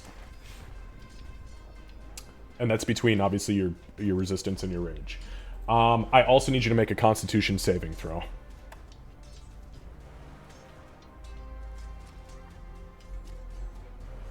Just as a note, I did add the extra HP for my summoning onto the sharks. Okay. Thank you. Yeah, since you can control all that, you just fucking do your Yep, thing. I changed it already. Okay, 26. You're good. Alright, for now. For now, you're good. Okay,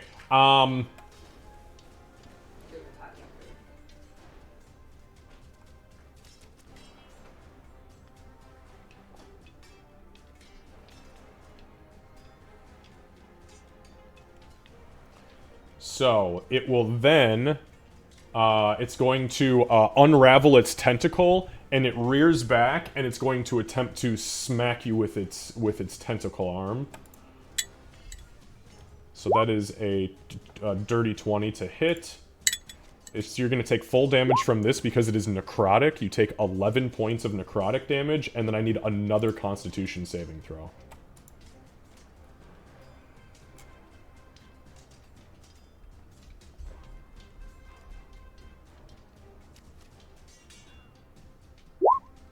Okay, yeah, you succeed at that as well. Okay, that is going to be the end of its turn. Gartok. Alright, so seeing everything happening, They're just going pee? Okay. and Gartok having a swimming speed, I'd like to think that his kind of, like, so I can't remember what they're called, but like the skin and flaps essentially, all along just kind of line The up. fins, yeah. Yeah, the fins, thank you. Brain shutting. The fins just kind of line up and he starts like shooting off 5, 10, 15, 20, 25, 30 over here. Yep. As like the only enemies that don't have someone fighting them. Besides the one by Winnie, but Okay. that's neither here nor there. And he's going to try and attack with his new weapon. Okay, and you're proficient with tridents, I would assume, right? Because you have martial weapon proficiency? Yeah. Yeah, martial you're good. weapons, simple weapons. Okay, good. So, yeah, you are making straight rolls with this weapon, then.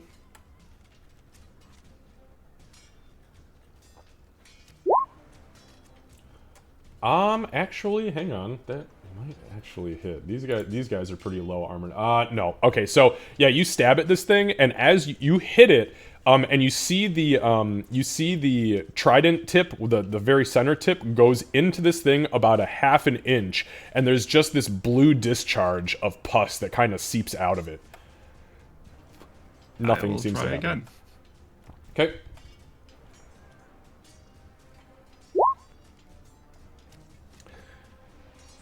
I mean, Not today. yeah, not today, friendo.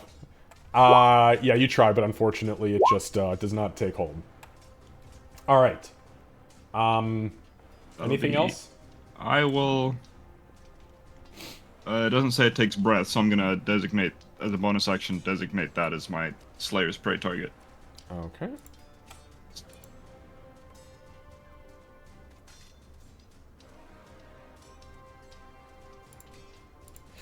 All right. I'm gonna put that on you so I know who is who. Okay. And that's it for me. All right, Ulrich. Okay. I'm going to move to here.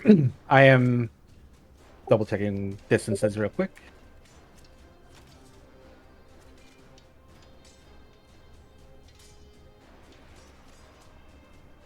Okay, I'm going to try and cast Holy Aura. Okay. All right, Holy Aura. And what level? 8th. 8th. Holy shit. Just casually drop that. I forgot, because he's level fucking 15. Man, I still love that you decided to fuck with the deck of many things, and it just... I have in every single game I've ever played. If I it's still presented don't. to me, I have to. Like, it's a thing. Okay, go ahead and roll percentile dice, but before you do, call high or low for your success. Hi. Okay, 51 to 100 is a success. Oh! So Ulrich begins to mutter his incantation, and as he shouts it out, salt water spills into your mouth, causing you to kind of get the syllables mixed up. You feel the energy vanish from your fingertips, and the spell fails. Is there any chance that I can burn the Chosen of the Gods ability to try and reroll it instead? So Chosen of the God, or Favored by the Gods, only lets you add 2d4. I would say yes, I would let you roll that, but you rolled a 6, and you need to get to 51. Oh yeah, fair. Never mind. Do you have DM Inspiration? I don't remember if you gave me one last session or not, and I didn't click it, so I'm going to say no. Okay. Yeah, so unfortunately that does not... There's not a whole lot I can do there. And it still burns a spell slot, right? Sure does.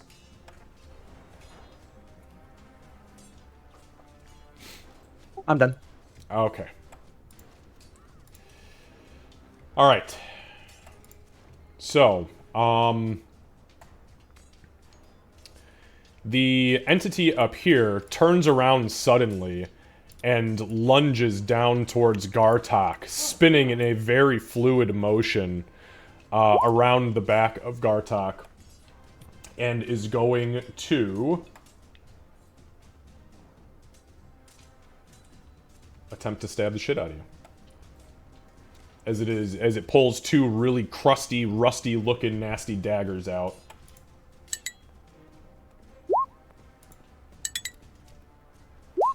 Alright, so I rolled an 8 and a 19. I think the 19 is the only one that hits. Am I correct about that, or you got a 20? 19 hits. Oh, okay, yeah, okay. So it hits you. So Gartok, you take 6 points of piercing damage. And as that happens, you feel something kind of burn throughout your body. You take an additional 6 points of poison damage. And I need you to make a Constitution saving throw.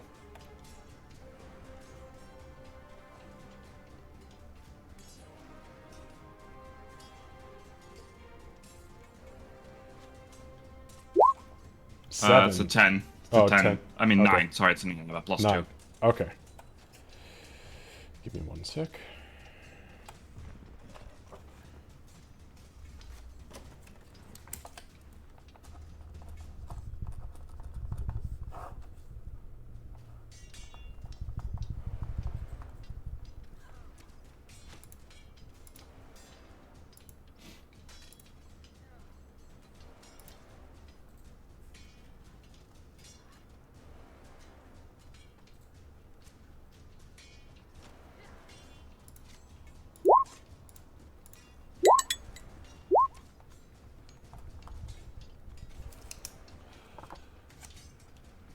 Okay, so it stabs you, and then as that happens, as you kind of turn around instinctually, not obviously all the way around, but as you look over, like, ah, shit, that hurt, you see this thing kind of put its arms out, like it's gonna do like a kind of like a butterfly swim, and it pushes backwards, and it is going to disengage from you and move, and it kind of presses itself up against this rock. As that happens, you see it slip the 2 daggers down, and it begins to pull something else out of small satchels, but you can't see what it is at this point. Alright, so down here, This entity turns around from its door, and it is going to fire 2 hand crossbows at Winnie. So the first one is a nat 1. So Winnie, from behind you, you hear a click. It's loud down here, and it's hard to hear, but you hear a click, and that's about it. The second one, that is a 15, which is just barely a miss. And that is that. Okay. Now...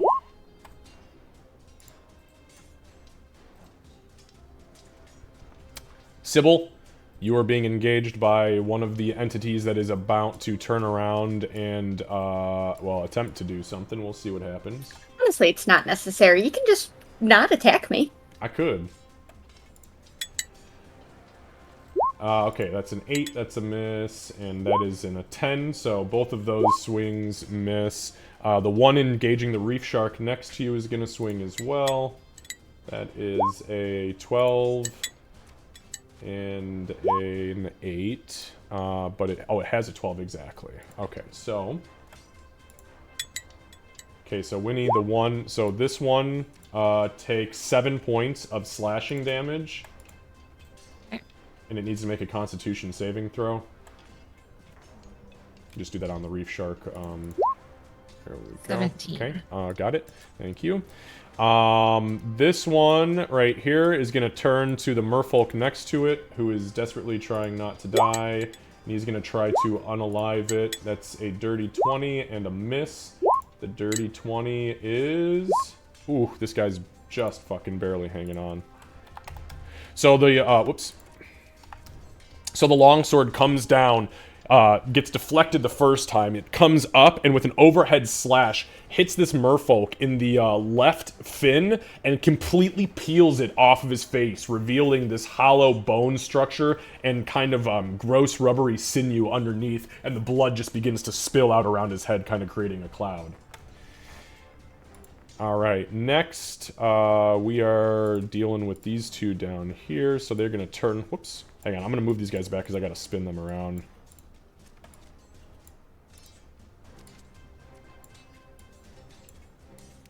So they're both going to engage the reef sharks. Winnie, the northernmost reef shark, is hit once for 7 points of slashing damage, and give me a con save. The one below that... Okay, I've got note of the 6, Yeah. Thank you. And the one below is also hit once, give me a con save, and it only takes 5 points of slashing damage. Okay, got both of those, thank you. Uh-huh. And that is going to bring us to... Sorry, there's a lot of fucking entities on this field, so I'm just trying to make sure I get everyone... And that brings us to the top of round 2. As the top of round 2 kicks off, those of you not acclimated to the crushing depths, everybody takes 2 points of crushing damage, of bludgeoning damage. I'm assuming the sharks are okay? Sharks are fine, yeah. Thank you. Yep. Sharks and leech people are fine. Don't And make forget sure about your temp. Yeah, make sure you guys are monitoring your own tokens. Ulrich, I'm looking at you because I don't see any damage taken at all so far. I think we put it on before we teleported it, because I had to do the same thing. I had to redo it, Ulrich. I just realized I didn't do it. So Yeah. No, it's okay. It's okay. I mean, everyone's good. I'm just making sure we're all on top of it. Okay, guys, we're at the very top of the round, but it's 11:46. This is going to be one of those combats. So since we're at the top of the round, you guys want to go ahead and break really quick and come back at, like, noon, get ourselves a little something to eat, have a little tinkle tink, you know, make boom booms, whatever you got to do, and we'll be back in 15. okie dokie. Sounds good. All right, friends of the stream, thank you all for hanging out and being here. Like I said, we will be right back. We are in the midst of this crazy-ass combat, but we are going to take our mid-game pause. Oops. And we will be... Panera broccoli and cheddar. Yes. Broccoli and cheddar always makes it better. Sounds It's so so good. It does sound so fucking good, always. Also, how are you guys doing over there in stream? I'll say hi really quick because I gotta go pee again. But Oh my gosh. Oh, hey, posture check. Thank you. Sorry, I don't pay attention to chat, but I've got all these things stacked up. So, got that. Take a little sippy sip of my water. I'm gonna do a really good stretch since we're right in the middle. Oh, I was probably hunched over like a fool. Okay. Ooh. Alright, shit's getting wild. People are failing their spells. I don't like it, but you have reef sharks on your end. Oh, God! Where the fuck did you get that? Come here. Look at this. You guys want to see something crazy? This is what Orion just came in with. Orion, you want to show everybody your new toy? I was gonna let It's a fucking grenade launcher. I was gonna let him use I was gonna let Oh! I was gonna let him use it to shoot the creeper, but then he kept making the dart come out, and I was like, whatever. Yeah. Okay, come on. All right. Let me get my stream situated here, guys. Thank you so much for hanging out. I'll be right back. I'm gonna mute the mic, but I'm gonna go ahead and leave this up so that we can so you can survey the battlefield and take a close look at what the hell is going on here. We'll see you guys in 15.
All right, I'm back.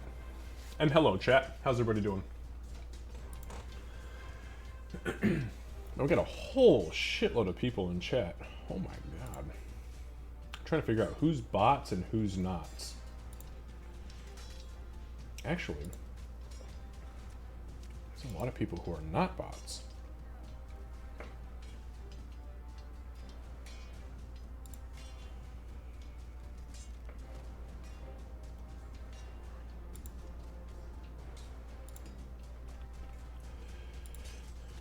Hey, Tug, what's going on, bud? How are you?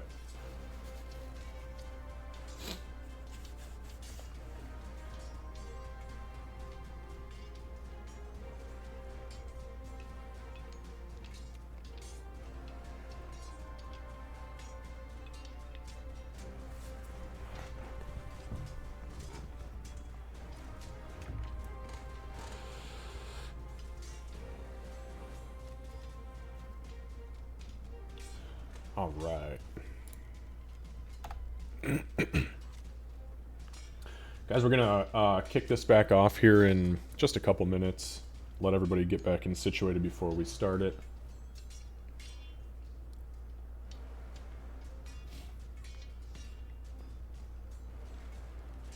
Wrestling to watch for a change. Wait, not bad. Wrestling to watch for a change today, so that will be fun.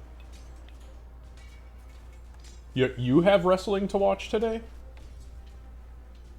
Well, we're doing good, obviously. We're, playing D&D is the fucking bee's knees, baby. Although I'm not gonna lie, I'm really sad because I don't think we have D&D for 3 weeks after this. Yeah, but Lucy will be here. That is true. The next time that we play this game, you will be in America at our house, and then absolutely. the next day you will be here as well for Boundless Valor. Oh, cool, Tug. Yeah, I'll be there until you, or either until I go home or until you kick me out. 1 day later. Okay, Lucy, I think that you've overwhelmed. Your stay is overwhelmed, my friend. Go back to Africa.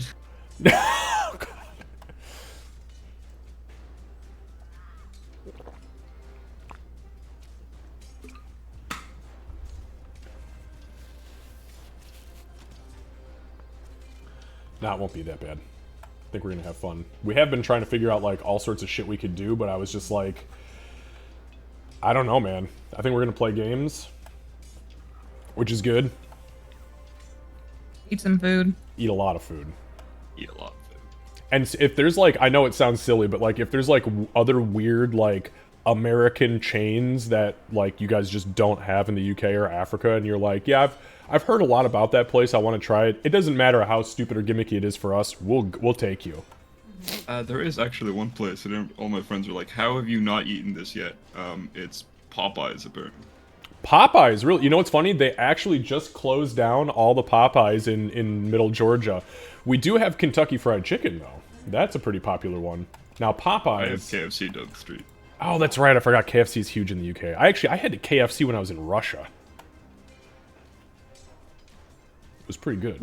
Lucy will just have to make a secondary trip up by me. I've got a Popeyes, like, a couple blocks away. Hell I'd like yeah. that, but I can't afford that. That might have to be lunch when we're at the aquarium. It's also only like 14 hours of driving from them up to me. It's 15 Not that and a I was half. looking. It's less Did you than stop 16 to hours pee? of driving. It's not that bad. We did it with 3 kids. Yeah, Twice. see? That sucked. Actually, to be fair, it really wasn't that bad. They were pretty good. The only time it was shitty was that very first trip. The very first trip we made down and went through the mountains in Tennessee was just the dumbest fucking thing. I didn't look at that route to save my life, and all of a sudden we're in switchback, literally us and a fucking 500-foot drop cliff, being, tailgated by semis and then getting passed by semis. And then, like, they have runaway truck ramps that were very recently used. Because you could see where they had almost flown off the fucking edge. It was just, nope, couldn't pay me enough to do that again. It's funny, we got down here that night, and it must have been 11 o'clock. We were in the hotel. Candace is like, "What are you doing?" And I said, "Oh, I'm planning a route back through Alabama." She said, "Oh, okay." Like, because I'm not fucking doing that again.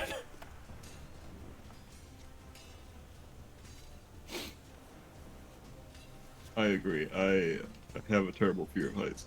Me too. Flying doesn't bother me all that much. Not anymore anyways, but seeing my demise 8 feet from my car window and nothing but a thin piece of metal on a guardrail that protects me, quote unquote, from that, nah, I'm good. I completely understand. I went up the Dubai's tallest building, as far as they let you go. And I most of it, the floor is glass except for like some part in the middle. My family were out there like, ooh, I was against the middle wall, being like, no, I refuse, not moving. Yeah.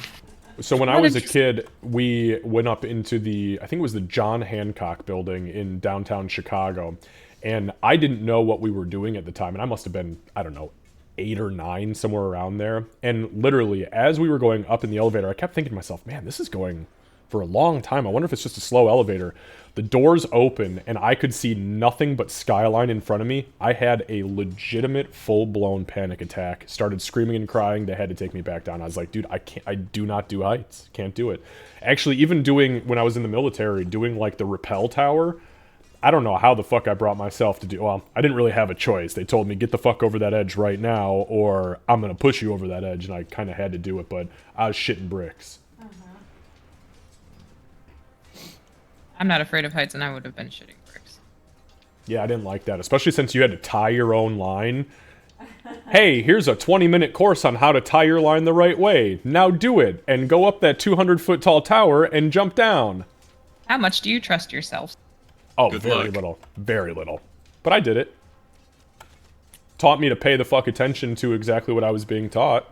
On a very minor scale, they sort of did that to us in medic class because we had to start our own IVs and inject like saline. And if you did it wrong, it burned like a bitch. Yeah. Alright, guys, let's go ahead and kick this thing off. Oh, shit. Bloodmane's actually at the top, so we'll have to wait on him. I'll give him a few more minutes. If he's gonna be too late, then we'll come back to him, or we'll move him to second. Good thing my armor reduces slashing damage, so I'm pretty okay where I am. The poison hurts, though. Nothing I can do about that. True that. On a side note, Winnie and Elric have been casting spells. Are those non-verbal spells? Ulrich has not been casting Yeah, spells. I cast it, and Ulrich attempted to cast a spell, and it fucking fizzled. Winnie casted a spell. It was verbal, and she succeeded. Okay, so we are back, everybody. Welcome back, welcome back. Back to the top, and we're going to kick it off. We'll kick off round 2 with Bloodmane. All right.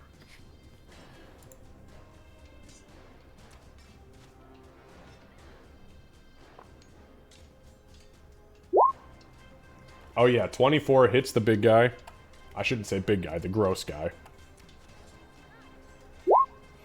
Okay, so 15? 15. I thought I had that extra damage turned on, but Oh, it's do you not have it showing. on? I thought so, but So it looks I see 4 plus 1, which would be the d6s, and then plus 7. So yeah, it normally is plus 7. So yeah, I guess.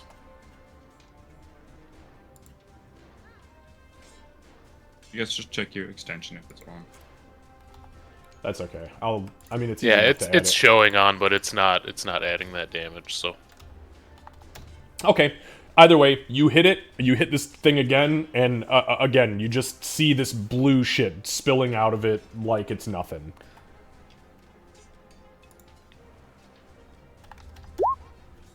$27 absolutely hits. Oh shit, 21. All right.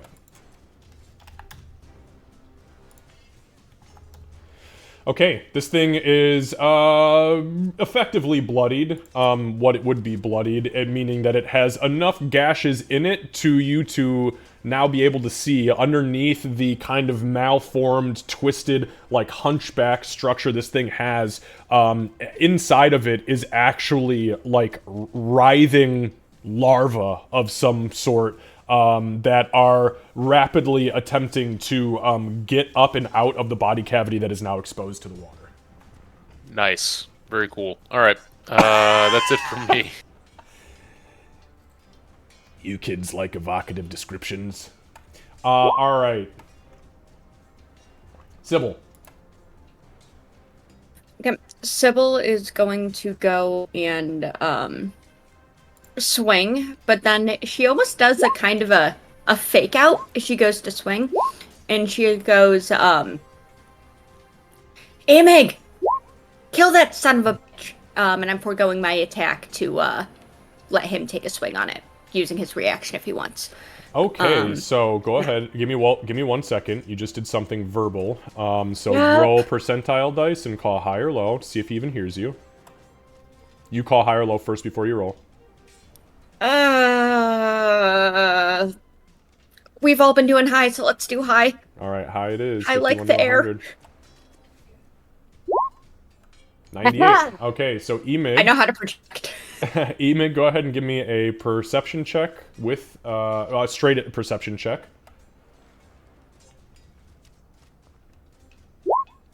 Okay, and you succeeded. All right, so yep, you do hear. Okay, so you can use your reaction to roll, and you'll get an extra d6 for damage if you choose to do that. You're saying I can roll to attack Yes. as a Yeah. reaction? Yep. Okay. Cool. Well, that I shall. Yeah, you kind of hear like the blubbing of the water, and through it you kind of hear almost like this. It's almost like when you hear your patron speaking underwater, just kind of this, Emig, attack it! And you're like, fuck! Rah!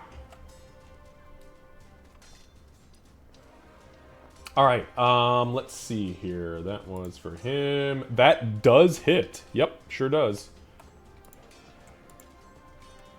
Alright, so then this will be my damage plus a d6 damage, is that correct? That is correct, yep.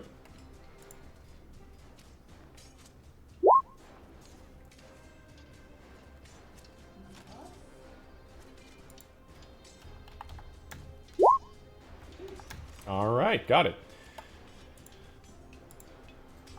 So yeah, as you cut into this thing, it's beginning to wane quickly. It is beginning to kind of shift and stagger. Interesting thing, whereas everybody is like, is rested on the ground here, you guys know that if you were to like jump, you would be essentially quote-unquote airborne, you'd be waterborne. These things are extremely heavy and have very, very, very heavy footfalls, and you've noticed that they are not, even if they move quickly, they are not buoyant and going up. They are like stuck almost to the ground. But yeah, that thing looks really fucked up now. Anything else, Sybil? I am going to swap one of the daggers for the short sword. And that's it at the moment. Okay. Alright, so there is 2 Merfolk left. The Merfolk that is very severely wounded is going to attempt to lash out at the guy in front of it here. Actually, that may have actually hit. That did hit, holy shit. Alright, Merfolk. Good job, buddy. That was for 2 points of damage. Alright. And then the one down here is going to stab at the undead near the door. And that is a nat fucking 20. Alright. Let's go. Let's go.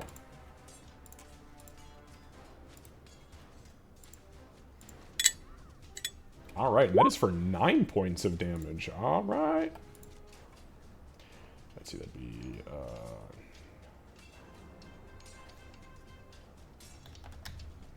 Alright. So you see the one gets a kind of a lucky blow in, slashes it a little bit, but the second one, as the sharks are kind of beginning to lash and lunge forward, the Merfolk takes that opportunity and sticks her spear literally all the way through this thing, and as she pulls it out, leaves a a good 2-inch hole in this thing's chest. All right. Their turns. The ones that are utilizing their fists. Gartok, they are coming down on you like flies on shit. Both of the ones in front of you are going to begin to just relentlessly pummel you, or attempt to anyways, so bear with me, I'm going to start rolling.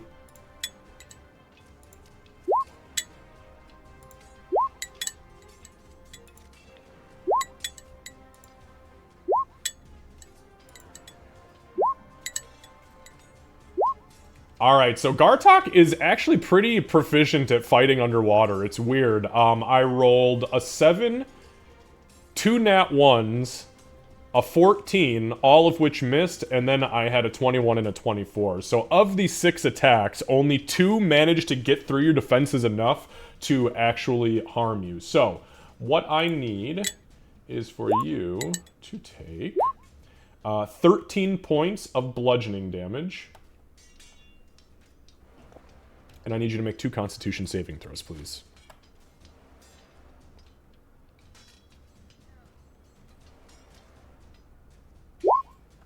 Okay. Okay, noted.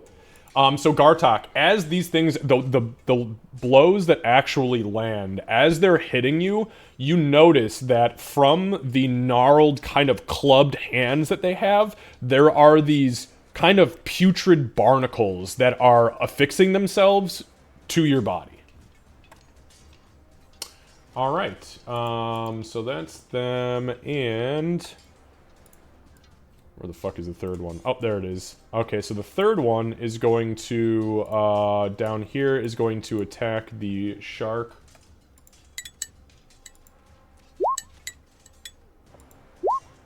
Okay, so that is 21, 11, and 8, so only 1 hit. So that shark takes 5 points of bludgeoning damage, and give me a Constitution saving throw for it. Can you ping which one it was? I'm Oh, sorry. Thank you. All right. Oh, God. Okay, give me a sec. Alright, got it. Okay, Winnie, you and the sharks.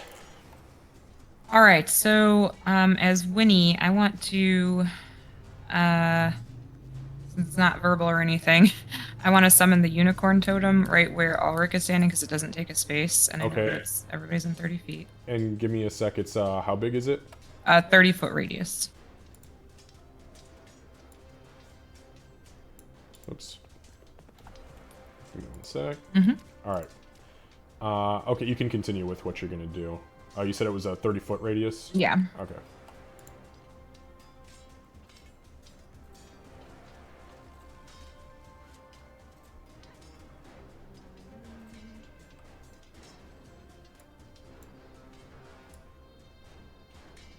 You said it's gonna be on Ulrich?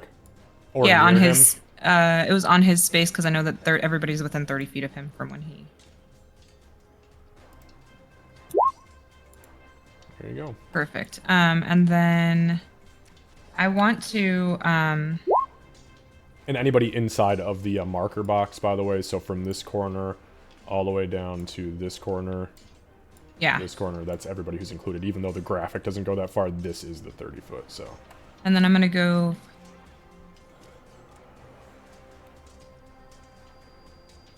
I do my 30 feet of movement, and I want to cast Cure Wounds on this guy, or attempt to at least. Okay, so, but you don't have a swim speed, so you're moving at half.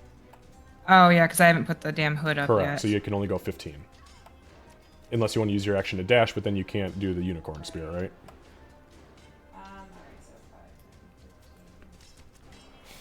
Well, shit, I guess if that's going to happen, then I'm going to put the hood up anyway. Okay. And then I'll move all the way to him so I can plan for next round, I suppose. Okay. So when she puts the cloak of the manta ray hood up, and as she does so, you see the sides of the cloak kind of like, or the cape kind of like fly outwards, and she just jets through the water. And then, well, that's all, literally all of my action economy. So Yeah. then the sharks will start up here. Okay. This one's gonna attack the Got MFR it. in front of him. She's not within 5 feet, so it's not. It's just gonna be one attack instead of, or it's just gonna be at regular instead of advantage. So 13 to hit. 13 does hit. Okay, so that's 4 points of piercing. Got it. It takes all of that. Okay, this guy is going to attack the one to the north. Got it. And it does get advantage because of pack tactics.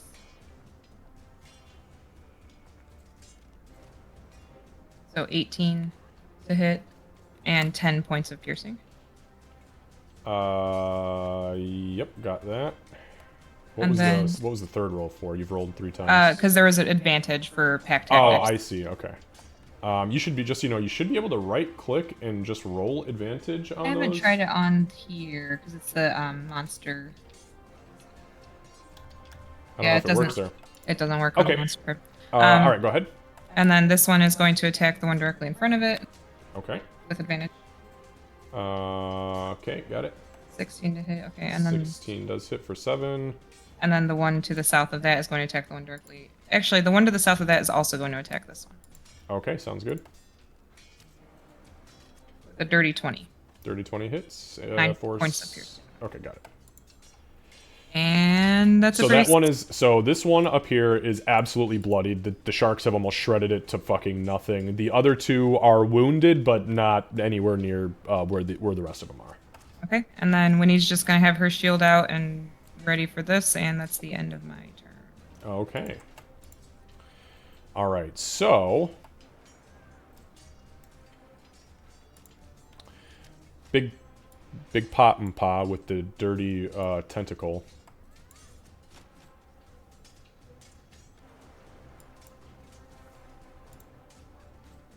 He kind of glances around for a moment, and as he does so, he is going to kind of right himself and sidestep to go in front of Emig.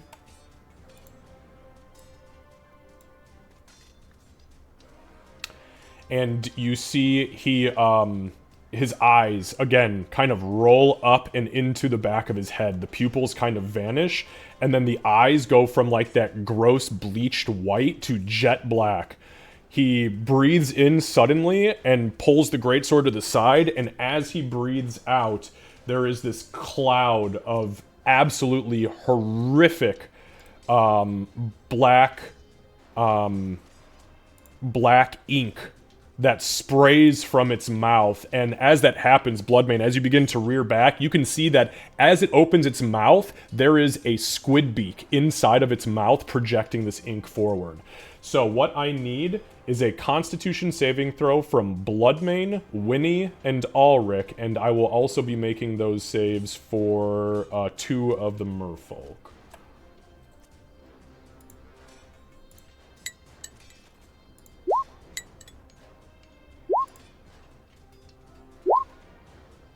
Okay.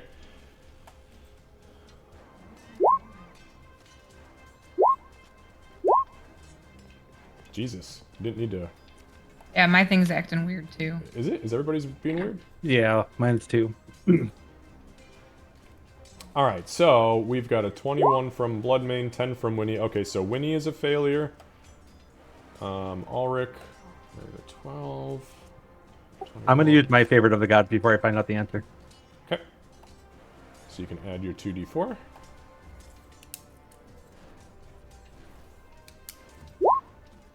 Okay. So that's 17. Alright. So...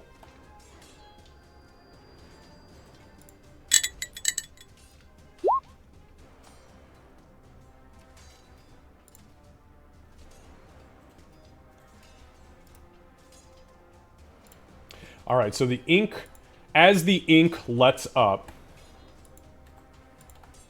both of the Merfolk have completely dissolved into gelatinous slime. Everybody, so Ulrich, you succeeded. with the favorite of the gods, and Bloodmane, you did also succeed, so you two take 11 points of necrotic damage. Winnie, you take 22 points of necrotic damage for your failure. Is that half the 5 or 6? Because I'm resistant. I don't remember if it's higher or lower. So 22 would go down to 11, would go down to 5.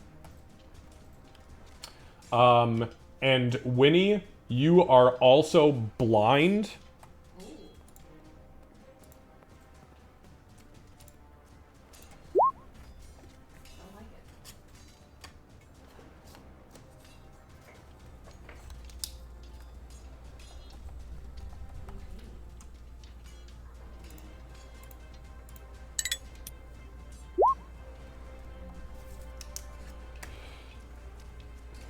Okay, so that is what that guy does. Dissolves a few of your friends, and then that's the end of it. He will then end his turn. However, Bloodmane.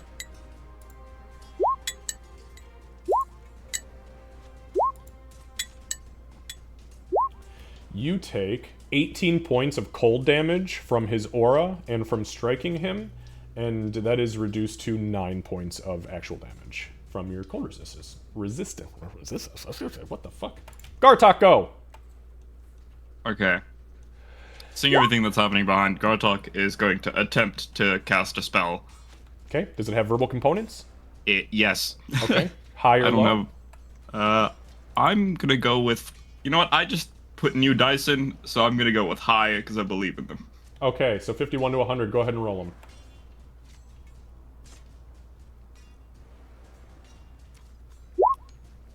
56. That's a success. All right, you get your verbal incantation off underwater. It's weird to cast spells underwater. So what are you casting? I'm casting Protection from Evil and Good on myself. Okay. So it's a concentration spell. Got it. Basically, undead, elementals, fey fiends, celestials, and aberrations have disadvantage against me, attack rolls against me. I also can't be charmed, frightened, or possessed by them. Okay. And if I already have these effects, I have advantage on saving throws to stop it.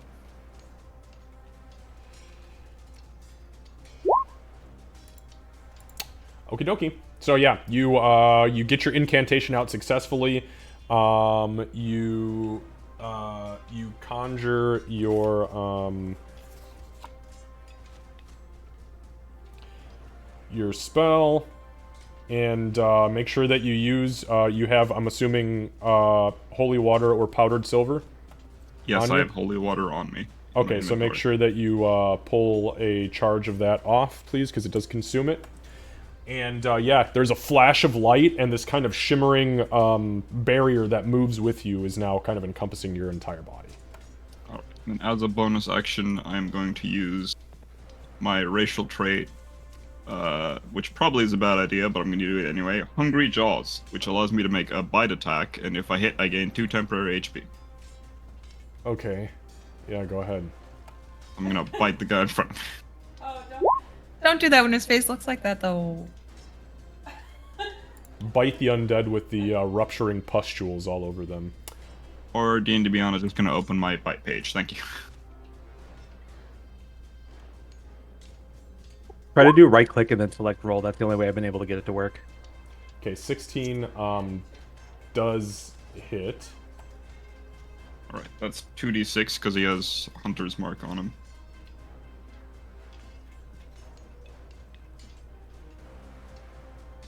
Slayer's Bright, not Hunter's Mark, different thing.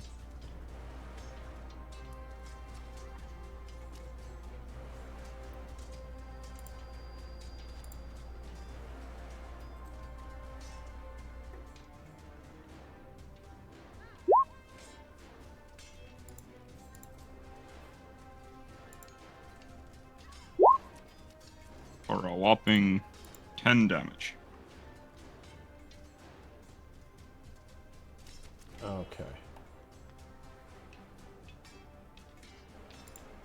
So it takes 10 damage, and then give me a Constitution saving throw. It does take all that damage, by the way. 16? Okay, got it. Noted, thank you. I like these new dice. Alright, okay, anything else, Gartok, you fucking creep. Yeah, you like, you bite into this thing and you tear a chunk of these barnacles and pustules off of it, and as you clamp down, you kind of like use your tongue to spit all of the nasty necrosis like out of your mouth, and you just swallow the tender, putrid flesh. I still get my temporary hit points, right? So you can only ever have temporary hit points from one source, but you had already My others are utilized gone. the other ones, so you gain 2 back, and 2 is now your max. Alright, perfect. Okay. Anything else? No, that's it for me. Alright, Ulrich. All right. Well,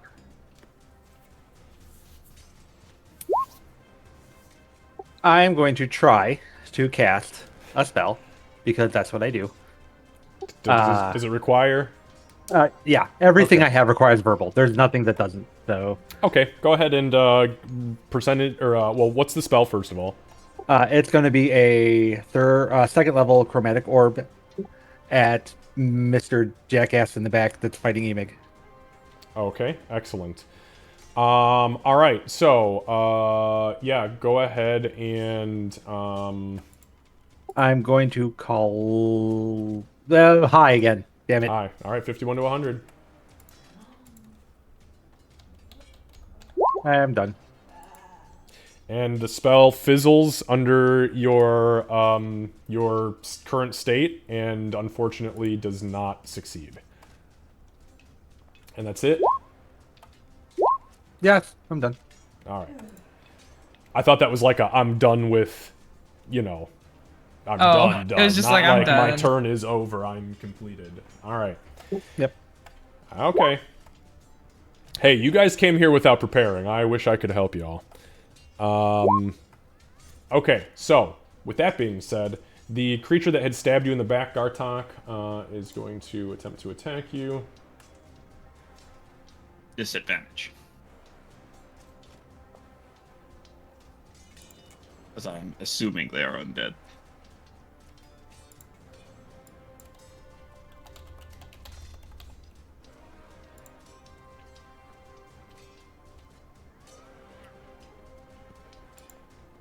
See, now my dice are being fucking weird.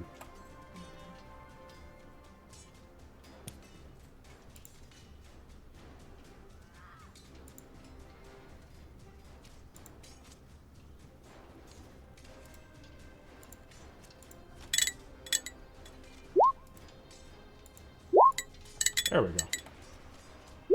Okay. So, ooh, lucky for you. So, well, kind of lucky for you. So the first one hits with a 21, and that is with disadvantage. The second one is a nat 1. So the first one fires very, very spot on and true and hits you, Gartok. As you look down at your spell, you're kind of like, what the fuck? And then the second one hits, and the barrier boom flashes, and it just kind of like disintegrates the bolt. It was firing bolts at you from hand crossbows. Gartok, go ahead and give me a Constitution saving throw for your concentration check.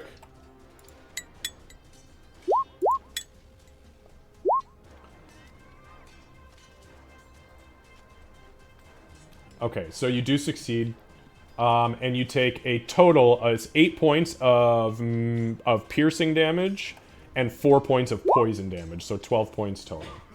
8. I'm resistant to piercing because of my armor. Okay.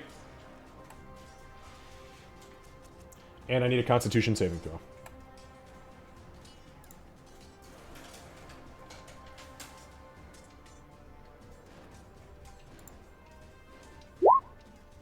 Okay, got it. Thank you. Let's go, Bigby's hand dice. All right, so from the south.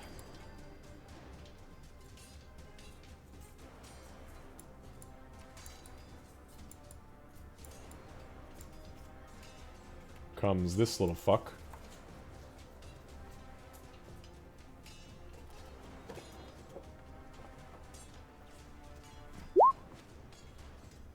Alright, so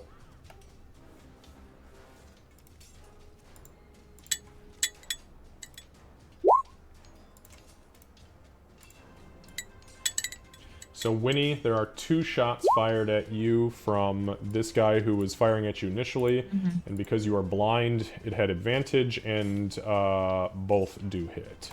Okay. So, I need 2 Constitution saving throws from you, please. Yeah, I get those at advantage. I'll do that. Well, sorry for my concentration. No. I'm not. Oh, I didn't just say regular. concentration. I said Constitution saving throws. If you guys haven't noticed, every time you are hit, you have to make a Constitution saving throw. Okay, I've got that. And one more. Perfect. Okay, so now give me 2 concentration checks.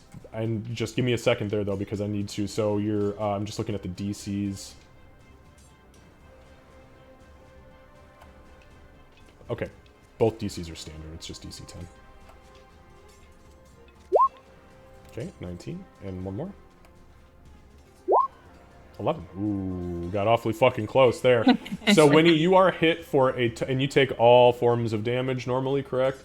So that is 18, so that's 23 points of damage total. Okay. All right. That ends their turn. Now on to the guys that are carrying the rusty long swords. Sybil, you are going to be attacked first. Okay, that hits. I'm gonna uncanny dodge, please. Okie dokie. It's the closest I got to resistance. Yeah. So, okay, so you will take a total of 3 points of slashing damage, and I need a Constitution saving throw, please.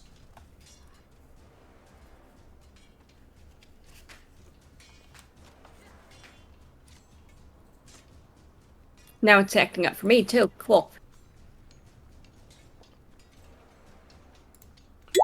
Yeah, I'm stunned. Or whatever it is.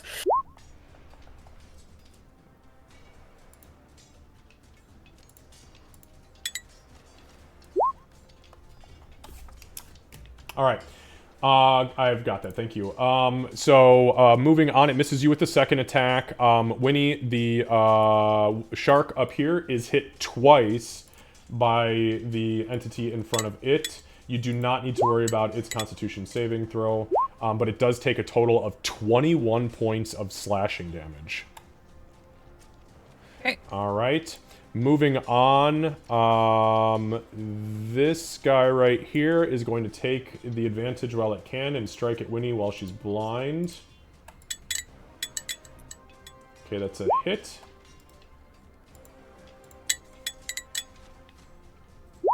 And another hit. Ooh, minimum damage on the first one, not on the second one. So you take 13 points of slashing damage. And again, you do not need to roll the Constitution or the saving throw, but I do need concentration checks. 2, please. Your DCs are 10. Okay, save. Nat 20. That'll fucking do it. Okay, we move on, and we all row. So, down to the south, we've got the top sharks being attacked first, and then the bottom shark. In that order, here we go. That is a 12, which is, I believe is a hit. It is. Okay. That is... for a total of 13 points of slashing damage to the top one. Okay. And the second undead swings twice with its longsword, hitting on the first... Oh, it rolled 19 both times. So it hits both times. And that one takes a total of 16 points of slashing damage. As they go fucking buck wild on these bitches. Alright, all the way back to the top of the round. Give me one moment. The crushing ocean pressure, rolled high that time. Everybody takes 11 points of crushing damage.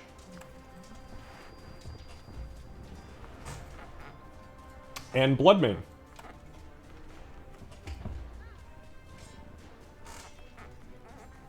Okay.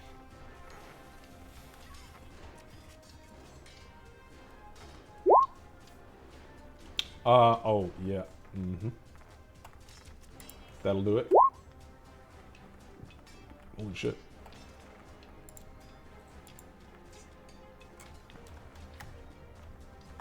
Okay. He's not looking good. You hit him, and he is starting to kind of stumble and look around. And you see the eyes keep rolling into the back of its head, and it keeps saying something, but you have no idea what the fuck it's saying. Probably not that important. Probably not. 28, yeah, definitely. Okay. He's still standing, but he is very, very, very wounded. Oops. That's what I got. Okay. That brings us to Sybil. Before I do all the stabby things, do I know what happened when I failed that, or is it just I failed? Okay. You have no I was clue. making sure I didn't miss something. Okay. I'm gonna attempt a stabby. We're going to start with the foul blade. Okay.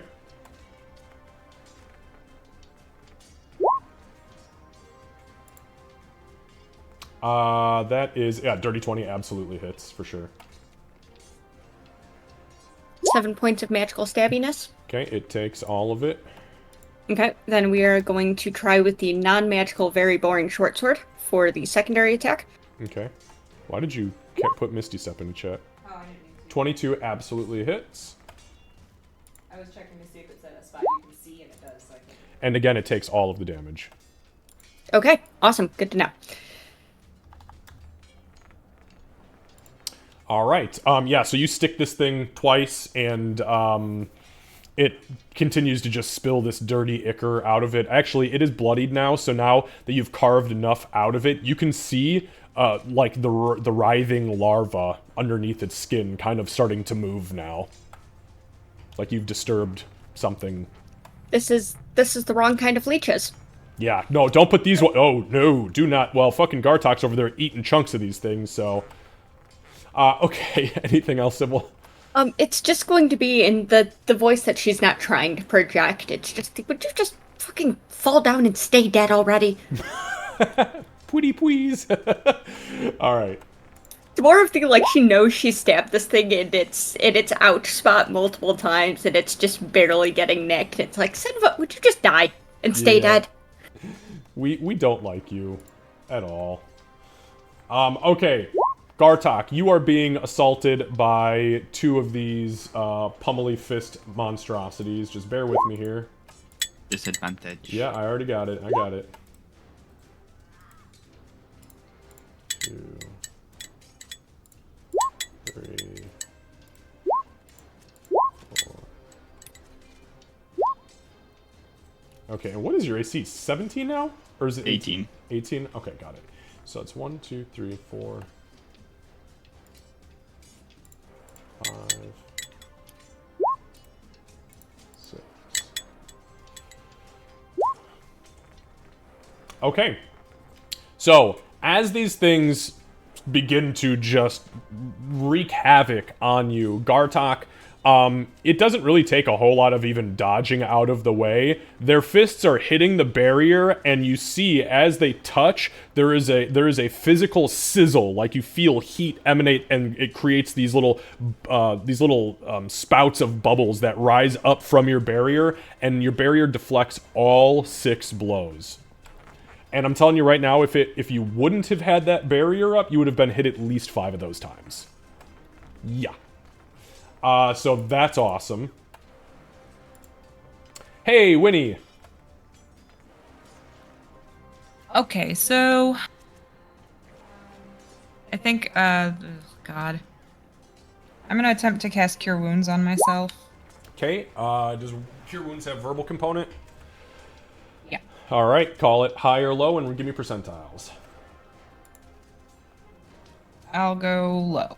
Okay, 1 to 50 is a success. Oh, it was almost a 13, you motherfucker. 93. So, Winnie, go ahead and mark that spell off of your slot. And as you are trying to get it out, some of this black inky shit begins to like drip down into your mouth, and you're just like.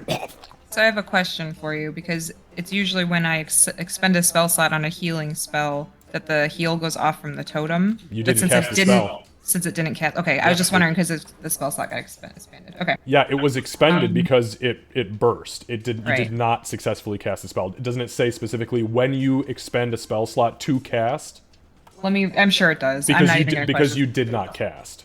Yeah. You And attempted. since I put the hood on, that doesn't help me at all with casting, right? No. Okay, Why I would it? figured not. You I just all wanted it to does make is sure. all you do is I gain a know. swim speed. I'm making sure because this is a weird situation. Nope. There has been one thing since you guys have ever met these merfolk that has removed your need to worry about that, and that was the ear leeches. Yep.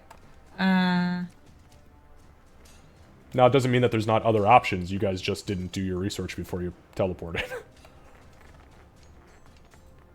All right, so that's Winnie's gonna go here, and then that's it for her. And then the sharks are going to attack. Okay. Go ahead and Winnie, why don't you do me a favor and roll, because you are blind, and you don't have blind sight, do you? Or true vision? I'm sure I don't. Okay. So why don't you go ahead and roll a survival check to see if you can successfully move the direction you want to move, as you can't see. 14. 14 is a success, I'll take that. Okay. All right. Okay, yep, roll for sharks. So this one up here is going to move over so that it can have. I'm going to tell it to move over so it can have the advantage to attack this one.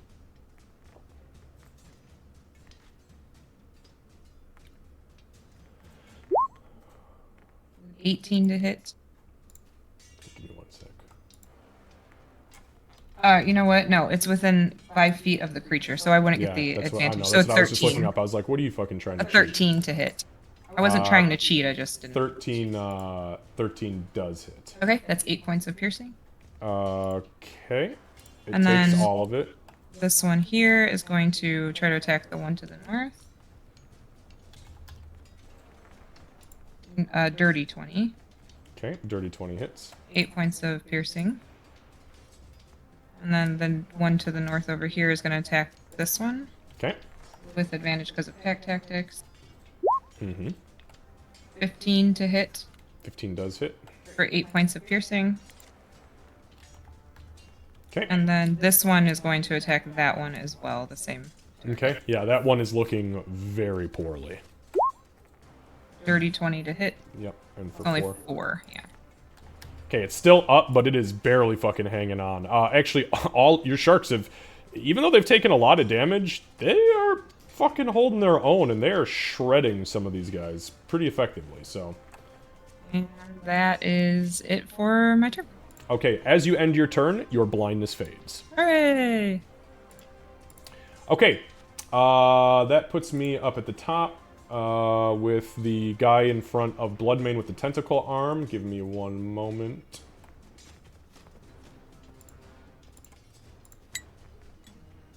He does not get his ink back.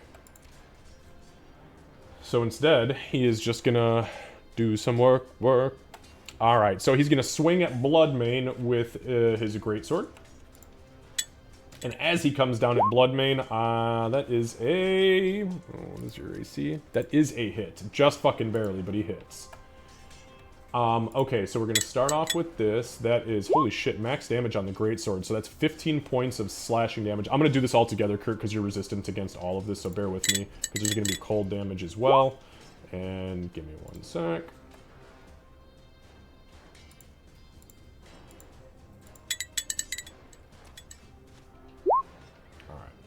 So,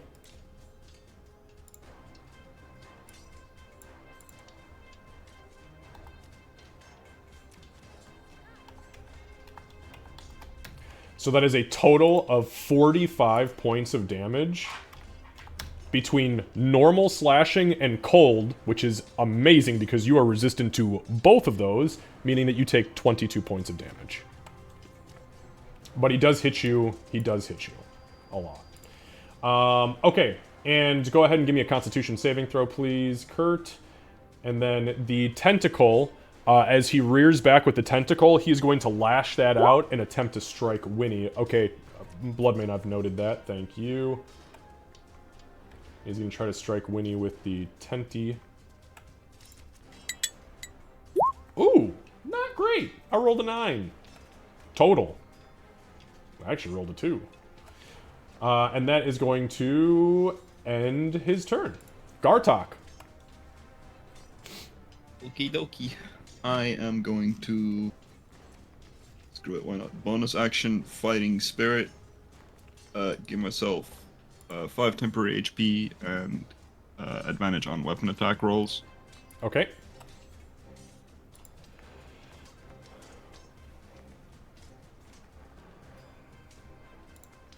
And I'm gonna attack the guy in front of me twice with the trident.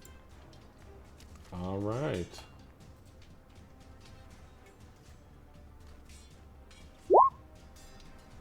I mean, yeah, of course a nat 20 hits.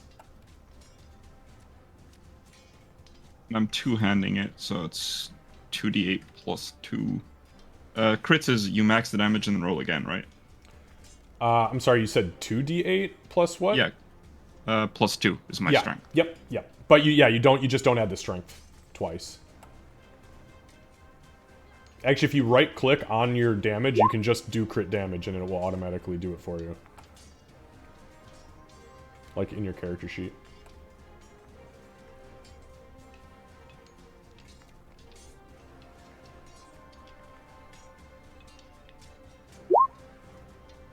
Okay, that's my crit damage, the 12. Got it. Okay. It takes all of it. 16 damage. First attack, I like it. Next attack.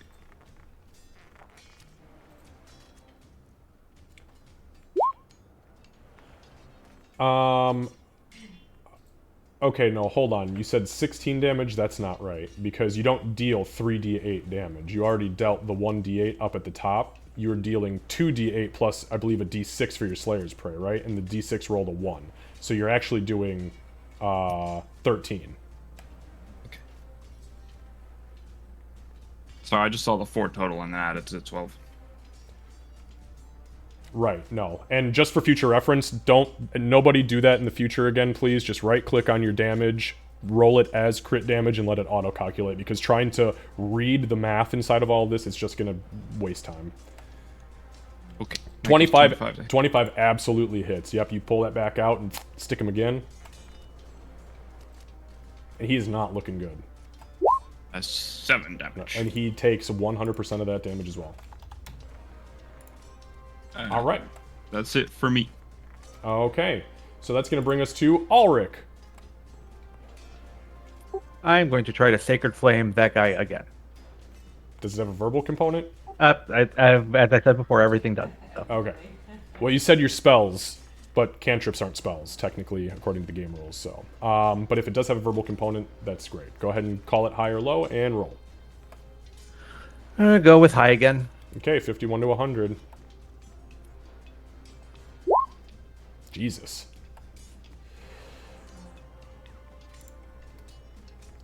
All right. Anything else? Nope. You guys should have done your fucking research. I can't believe you all teleported here without any...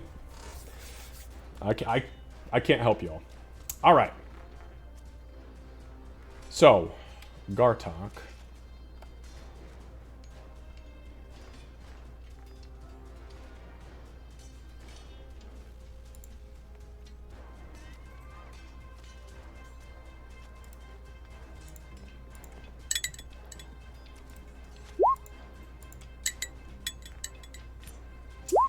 All right, Gartok. So you feel 2 small kind of like pinpricks bounce off of your right shoulder and then the right side of your neck. And as you turn your head, you see these 2 bolts kind of slowly floating off into the water as you see this entity to the right of you reloading its hand crossbows. The second one is going to fire... It's just going to fucking shoot at Ulrich, because he's standing right there. It's an 18 and a 24. Oh, wow, I rolled minimum damage on both of the bolts themselves. And then the poison. Okay, so we're looking at 8, 9, 10. That's only 14 points of damage total, but I do need 2 Constitution saving throws, please. Ulrich.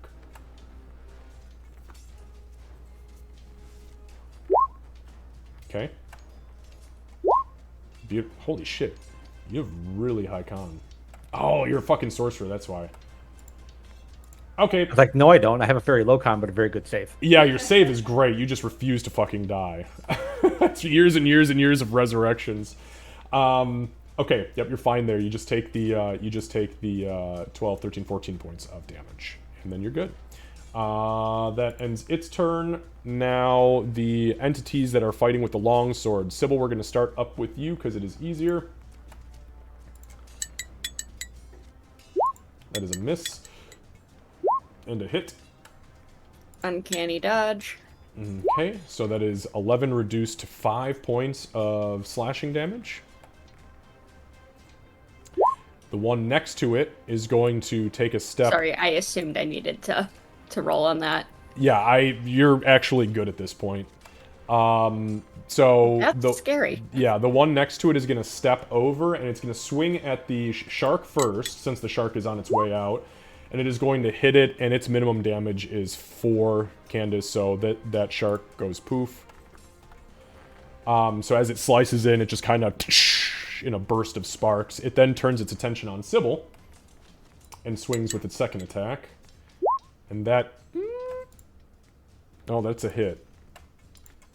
Yeah, I'm just a rogue. I've got fancy armor, but I'm still just a rogue. You've actually got really good AC for a fucking rogue. You've got almost fighter level armor. Like, you're wearing the equivalent of scale mail. Yeah, I've got a +4 dex and magic armor. Yeah. I know. I gave it to you. 9 points of slashing damage from that one. And then that's the end of its turn. Moving on to...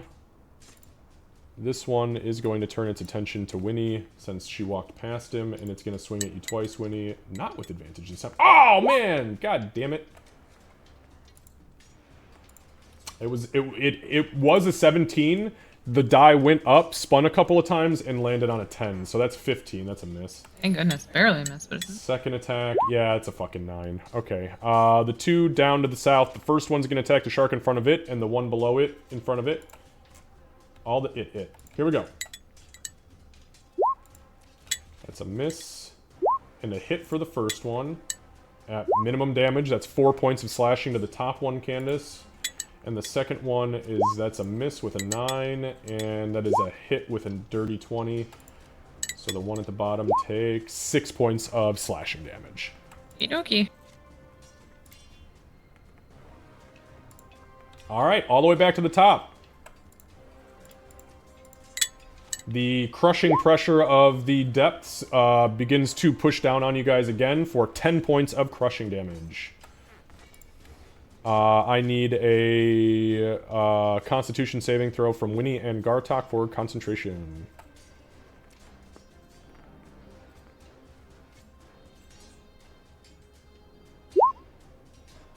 Okay, yeah, you guys are both fine.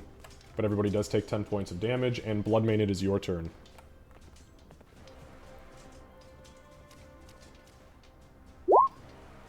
Holy shit.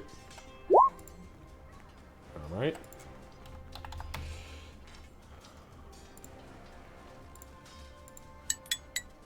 He is still alive. Bloodmane, you take 10 reduced to 5 points of cold damage from the strike.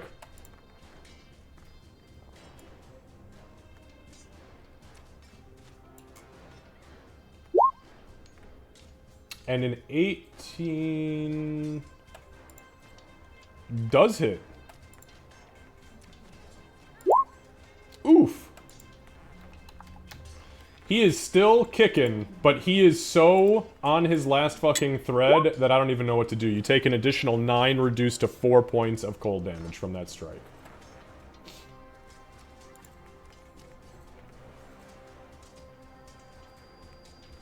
Anything else? Yep. Alright.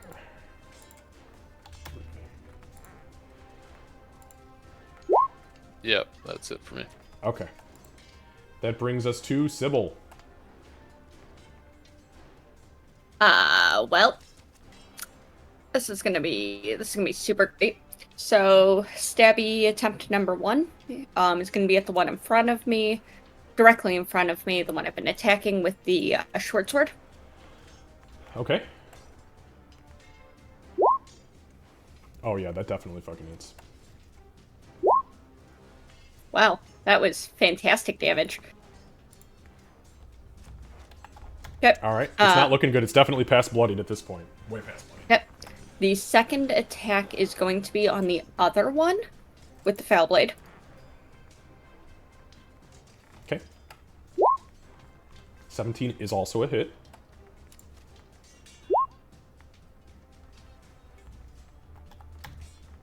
All right, yeah, both hit, and that one is now effectively bloodied as well.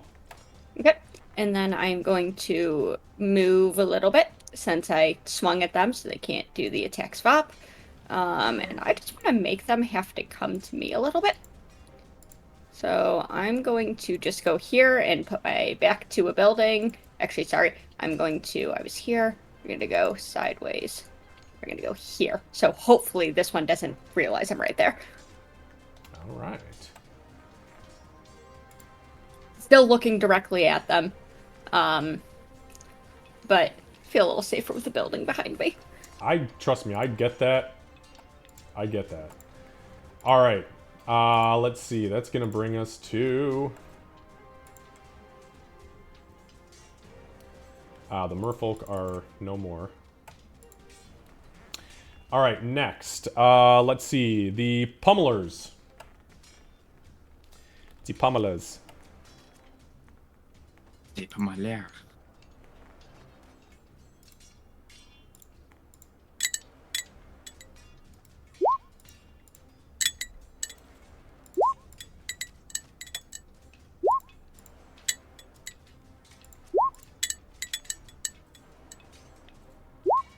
Not looking good for them. Good, I like it that way.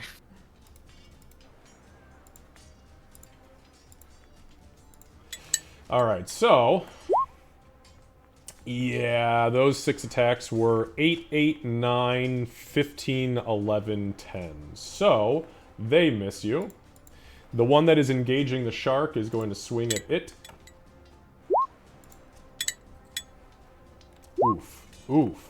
So it's a 21, then a nat 20, and then a miss. It's going to take... I'll just give it to you total, since I know it doesn't have resistances. Roll for crit damage. So we are looking at 21 points of total damage, of total magical bludgeoning. Got it.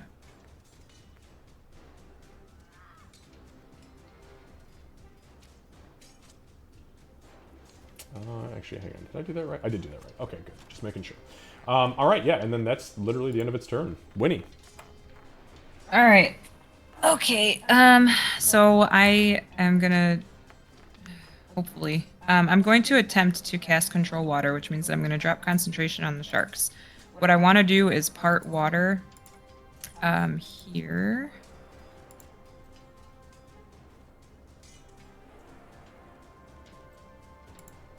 That's what I'm hoping for. I don't want to include the buildings because I don't want to accidentally murder mer people inside of them. Okay, this is what? What is this? Control water? Yeah, control water. I'm going to part water to clear the water out of the space. It says up to 100 feet on a side. So I'm doing 50. But what I want to do is make it so that we are not underwater, so the water will just be surrounding us. This feels like the unicorn all over again. Yeah. When you moved, I was like, well... I didn't know. I didn't like that I had 2 with no shark. So this is, okay, so this is concentration. Yeah, so these guys are going to... So you control any freestanding water inside an area you choose that is a cube of up to 100 feet on a side. Up to 100 feet. So what you're doing is the cube that you have listed that you have shown right now? Yes, that's what I'd like to do. Okay. I do not want it to include the building over here. It's going to be just outside of it.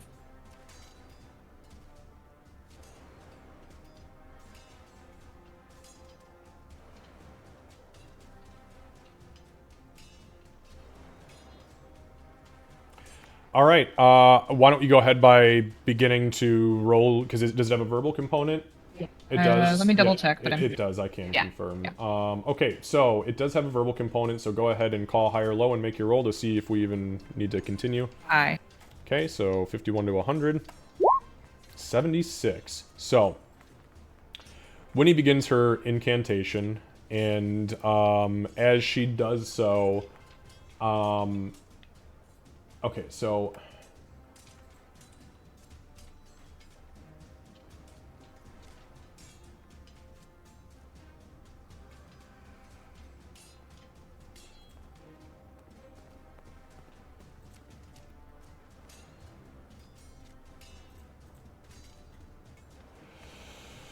okay, so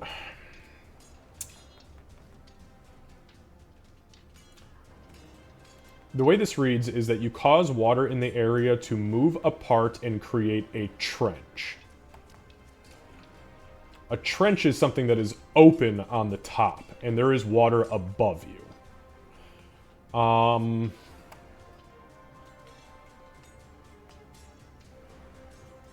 Yeah, see, it specifically says that the water forms walls on either side of the area you choose. Up is not a side. As there is water literally waiting for, you know, a mile deep to crash in on top of you. However, what I will say, because the next bit of this says that the trench remains until the spell ends or until you choose a different effect, and then water slowly fills the trench over the course of the next round until the normal water level is restored. So here's what I will allow you to do. I will allow you to part the water for one round using this spell, but because of the way that it reads, the water above you, because what it wants you to do is to go into a lake or a river at the top and spread the water to the side so you can move through it. Yeah, it does say There's it's a air cube, above though. you. It Huh? says it's a cube, though. That's why I was thinking I could do that. It says you choose that is a cube up to 100 feet on a side. On a side, right. But the way that part water reads is that it is a trench, full stop. It does not say that it is holding water aloft in the cube shape. So, yeah, I will allow you to do it, and it'll buy you guys an entire round of free air, no issues with spellcasting, any of that. Is it going to go to the end of my next turn just so that I know how to plan that one? Okay. Yeah, but then after that, it takes an entire full round for it to fill up, like it says. So you guys technically have 2 rounds before you're completely submerged. Okay. All right. And you can breathe water anyway, so it's not that big of a deal. Yeah, this is more for the spellcast. You know, it's level 4. So This it's gives just- everybody a chance to cast spells. Yeah. Okay, so then with my bonus action, I'm going to drink a potion. Okay, so wait, hold on though. Are you doing this? Because I haven't finished Yeah. this. Okay, so as Winnie finishes, the water literally from all around you guys spreads out as you see this torrent of swirling whirlpool kind of push the water out. It begins to drip heavily from the ceiling as the floor is now soggy and wet and kind of laden in this gross, dense sand. Everything is still difficult terrain because this is, I don't know if you've ever tried to walk through wet sand, but it's not easy. So, but everybody does kind of settle to the ground inside of this cube shape, but water is actively dripping in from the top and slowly filling the space again. But for right now, you can all hear each other, see each other without any issue, move without any problem. Okay. And then for my bonus action, I'm going to... Also, just for reference, it does temporarily remove the restrictions for firing underwater if you are firing within this cube, unless you fire outside of said cube. Yeah, Okay, that's true. sorry, go ahead. So bonus Nope. action? Yeah, so I'm going to drink a potion of... Actually, I think I'm going to do a potion of superior healing since I'm concentrating right now. Okay. Go ahead and mark it off of your inventory, as well as the 4th level spell slot for control water. Yeah, I did do that already. And you have concentration on this, by the way, for 10 minutes. But so you can redo the part water. But as soon as, you know, it has finished going back to where it needs to be.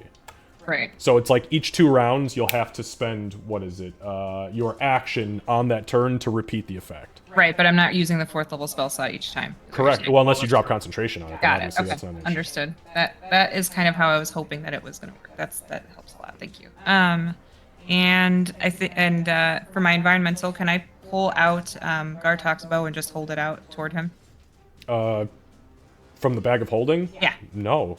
Bag of holding very clearly reads that it's Oh yeah, that that's it's an right. action. Yep. Okay, that's fine. So that is yeah, that's all that I can do. Okay. So now we move on to the big guy who is literally on his last fucking leg. He's on his last tentacle. Whoops, I didn't mean to roll that. Jesus Christ, Kevin. Meant to roll that. Oh, come on. I was really hoping to get something special. By special, I meant his fucking ink attack again, but I did not. Okay, so he is going to, in a last-ditch effort, try to fucking hit Bloodman again with the great sword. That is a hit. I'd like to use my Stone's Endurance as a reaction. Okay, understood. And that's any damage you take it can reduce, correct? Correct. Okay. Alright, so that is going to be... So it's 25 points of damage total, reduced to 14. Go ahead and roll your Stone's Endurance to see what you can absorb out of that. Holy shit, 26 hit points healed on that superior. Oh yeah, that's the 8d4, isn't it? Yeah. 3. Okay. So 14, 13, 12, so 11 points of damage is what you take left over. Alright. He, seeing that the water has now parted and knowing that is not advantageous for him, he is going to try to hit Winnie with his tentacle attack. Oof! I rolled a fucking nat 1. Oh, I thought you were gonna go the other direction with that. Nope. Got your ass, though. You Alright, really scared a lot of us there. I could Yeah. see the reaction. Gartok, your turn. Right, well, I don't have my bow. Winnie has my bow. I'm also in melee, so Gartok's gonna keep Gartoking on. Okay. And I'm going to attack twice to the scaly mans in front of me.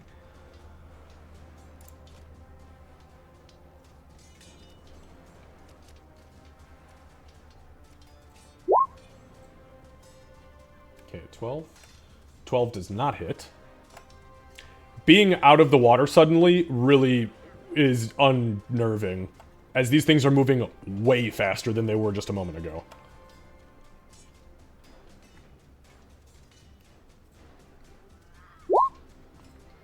$13 does hit.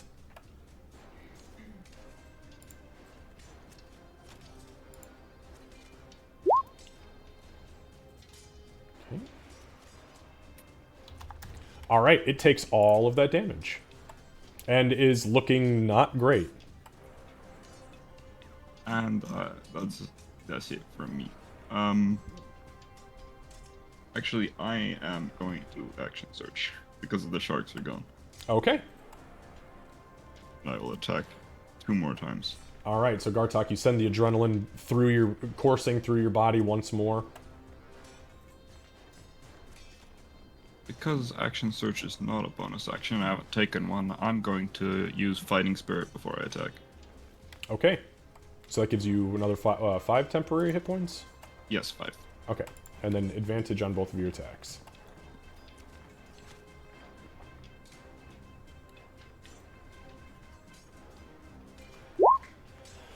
Another nat 20. Gartok found that weak spot. He's just trying to break this guy open to get to the larva, because he's hungry. 10 damage with crit. Okay. And the second attack. 25 absolutely hits. Yep.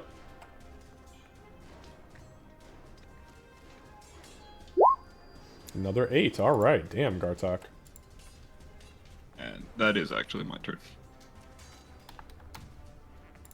All right. So Gartok, you lay into this guy. It is, I mean, he's barely functioning at this point. He's pretty close to the end of his rope. Ulrich, as you continue to panic and lose your spells, suddenly Winnie parts the fucking ocean around you, and you take a breath of real air and go, "Oh God, I can hear myself." All right. I am. Let's see. There's a lot of new targets now, so I got to give. I'm going to twin spell Sacred Flame. Target being guy on Emig and this guy right here. Okay.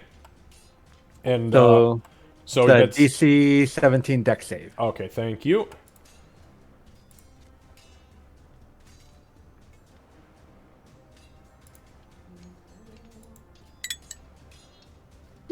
Oof. Big dude rolled a 7. Little dude. Oh, he's got an even worse dex. Oh, he rolled a 6, bringing his total to 5. Alright, go ahead and give me some points. Oh boy. Okay, hold on. Jesus.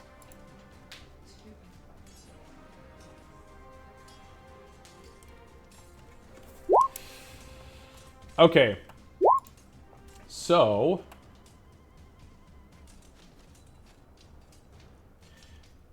as the sacred flame splits and begins to come down,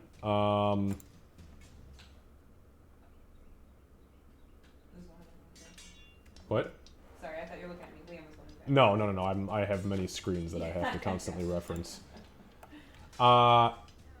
So, as the Sacred Flame comes down, the smaller of the two guys, because that's a lot of fucking damage,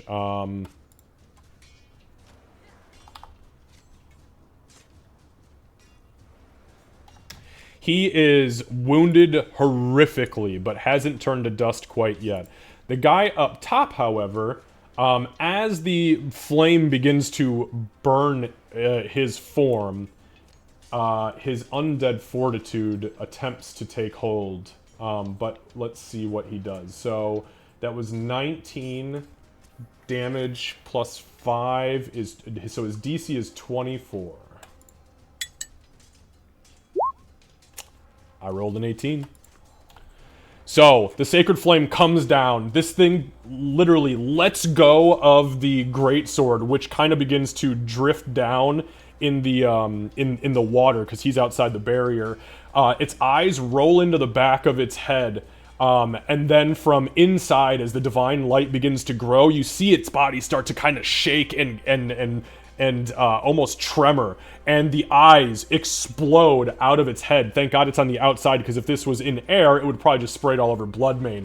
But with that, it kind of begins to sink to the bottom of the ocean floor with this smoke kind of trailing up and out of its mouth. Well done, Ulrich, because that guy's fucking sucks. All right, anything else? Yeah, I'm going to spend 2 more sorcery points to quicken and then sacred flame the one on like right in front of me. This guy right here. Okay.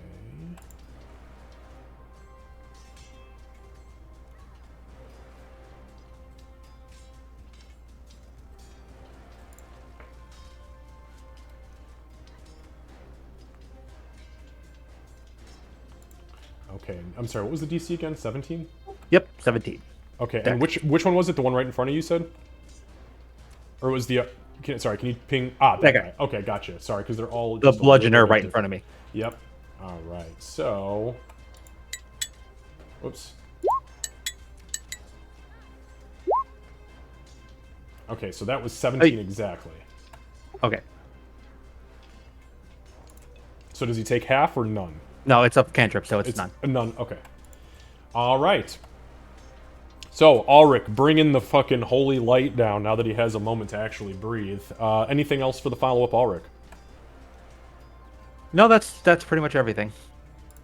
Alright. So, Gartok...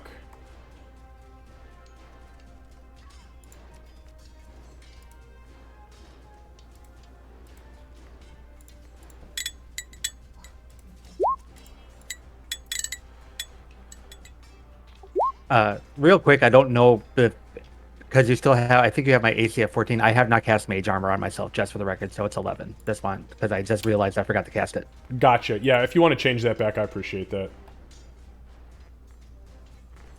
Thankfully, you have not been a hot target, because you have not. That might been... change. Yeah, that may change. You're right.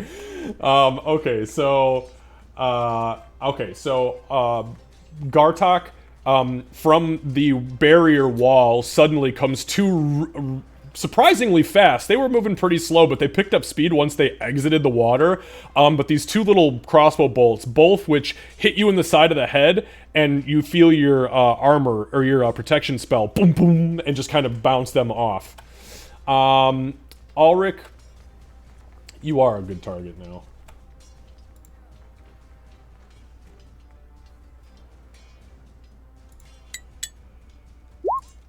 Okay, so that's a hit. And surprisingly enough, a miss on the second one. Alright, that reaction to the miss is priceless. Yeah, it was only a 10, so I mean, what can I do? Alright, so you take 8 points of damage. 3 of that was from poison, 5 from piercing, and I need a constitution saving throw, please.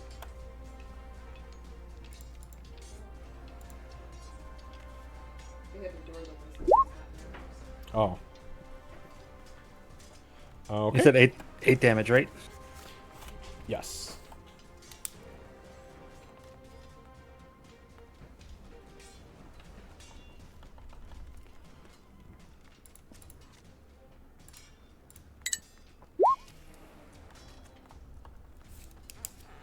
Okay. So that's the end of their turns. These guys now...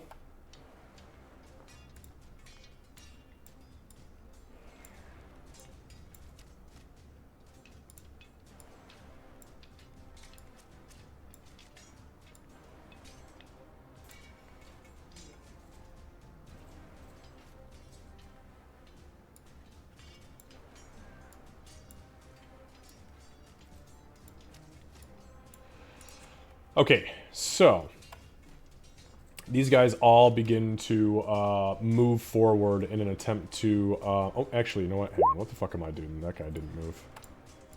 I'm moving them all like, hey, it's everybody's turn. No, it's not. Okay, so these guys are going to begin to move. The guys with the long swords.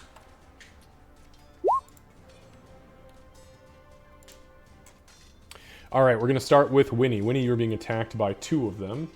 All right. That's a miss. A miss. Fuck, another miss. And, yeah, miss. 2 7s, a 10, and a 14. Alright. So, as they begin to swing at you, it is so much easier to dodge shit that you are used to fighting. Like, fighting in an air space is way easier than fighting in an underwater space, and you easily get the deflection up on these guys with your shield. I believe you have a shield, right? I do. Okay. Alright, so, that brings us then to the one attacking Ulrich. Okay, that's a hit. And a hit.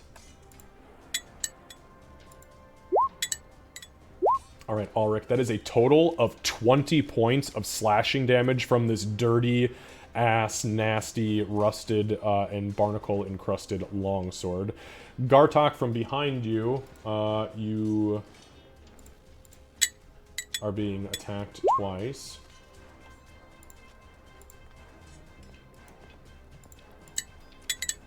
The first one hits you, and you feel it begin to like, you feel it begin to bypass your protection spell, and the dragon scale just absolutely refutes it. The second one doesn't even hit you; he swings over your head.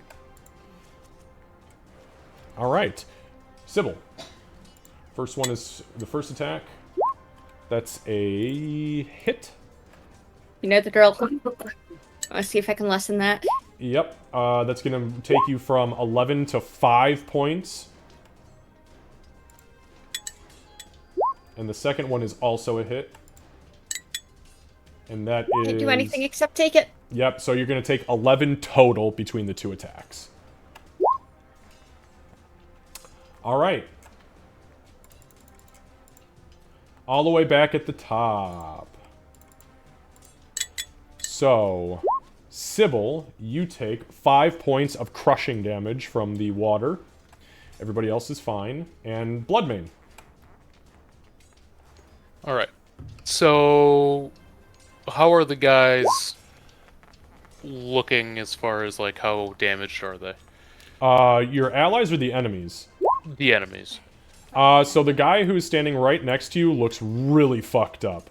The guy in front of Gartok over here, really fucked up. Besides that, everybody, all the other entities that you can see immediately look okay. The one engaging Sybil is pretty beat up, and the one below Gartok's pretty beat up, but besides that, they're looking alright. Okay. So, the guy over here by Winnie and I, Yep. go for him first. Okay, understood.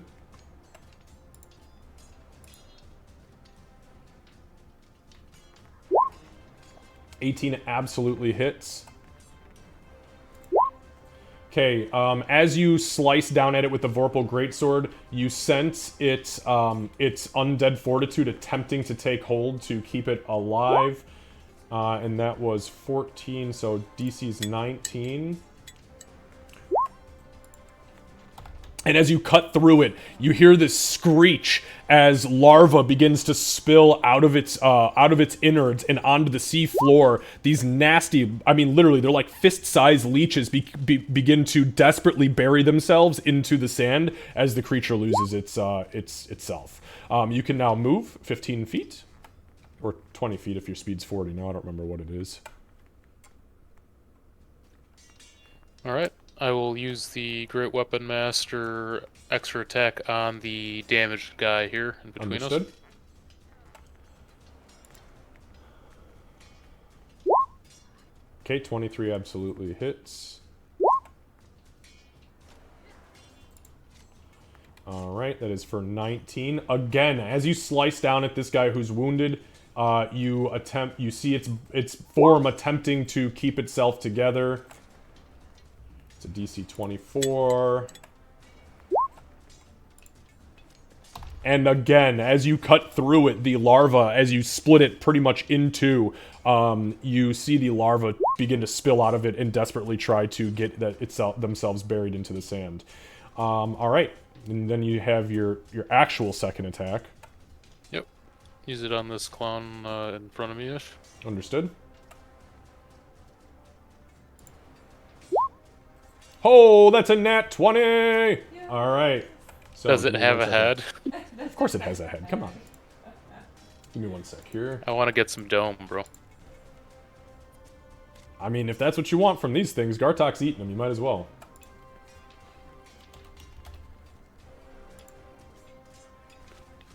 Yeah, you just killed my lunch.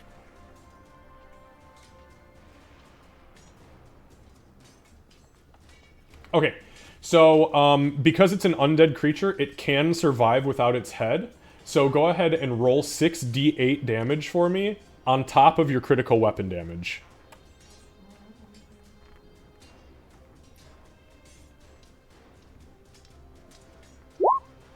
Okay, so there's 20 points from the sword.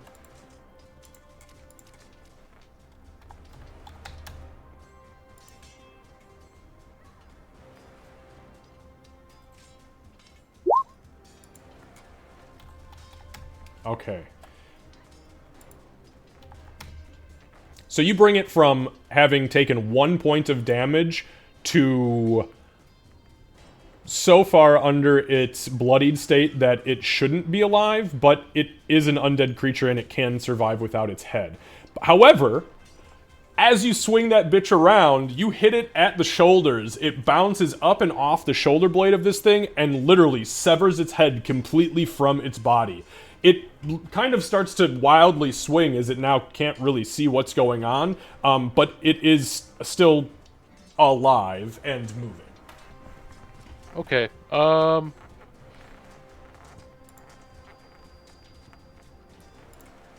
I believe that is it. All right. Sybil.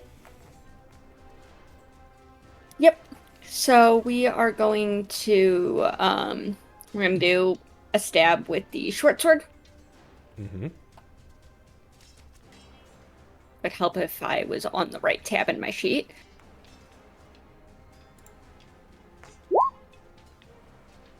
Not great. But it does hit. Good enough. I'm really more used to using daggers. The short sword's just hard to use. Yeah, and this guy's not doing well. As you slash out at him, I mean, you see him beginning to just kind of like fumble. You can see the dark energy that is keeping this entity together start to kind of wane. Okay. I'm going to take 2 5-foot steps and do another stabby. Okay. This time with a foul blade. I like being in the water. Makes it easier to hit. That does hit. Makes it a lot easier to hit. So, as you lash out at it, you hit it from outside the water to inside the water, and you manage to cut this gash across the back part of the hunch on its shoulder, and you see these writhing entities that are just covered in this blue brackish shit begin to spill out of it. It is barely holding on. Okay. And that was 5, 10. We're just gonna... Nope, I don't want them to realize that I'm there in the air with them. We're just gonna stay right here. All right. She, like, goes to take a step back, looks over her shoulder, and just slowly puts her foot back down, like, nope.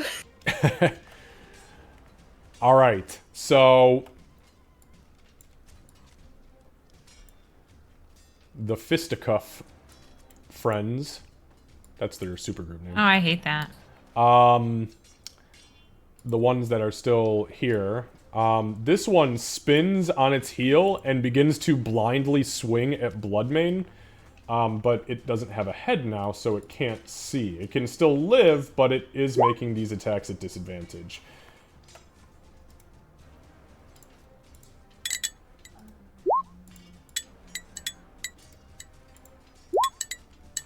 Oof. Oh wow!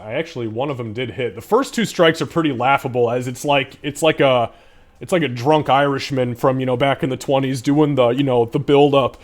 But the third one, as you're kind of like, what the fuck is? It catches you. This nasty clubbed hand catches you. What's wrong? And that's for minimum damage of 4, reduced because you're raging to 2. And I do need a Constitution saving throw, please. While that's happening, Winnie, you are being attacked with straight rolls. It's a miss. That's a nat 20. Well, that's not a miss. And another miss. Okay, so Bloodmane, I've got your save. Thank you. Winnie, you are missed twice and then nat 20'd. Let me...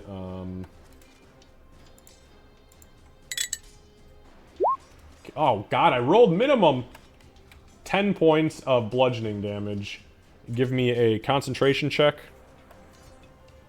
Your DC will be 10.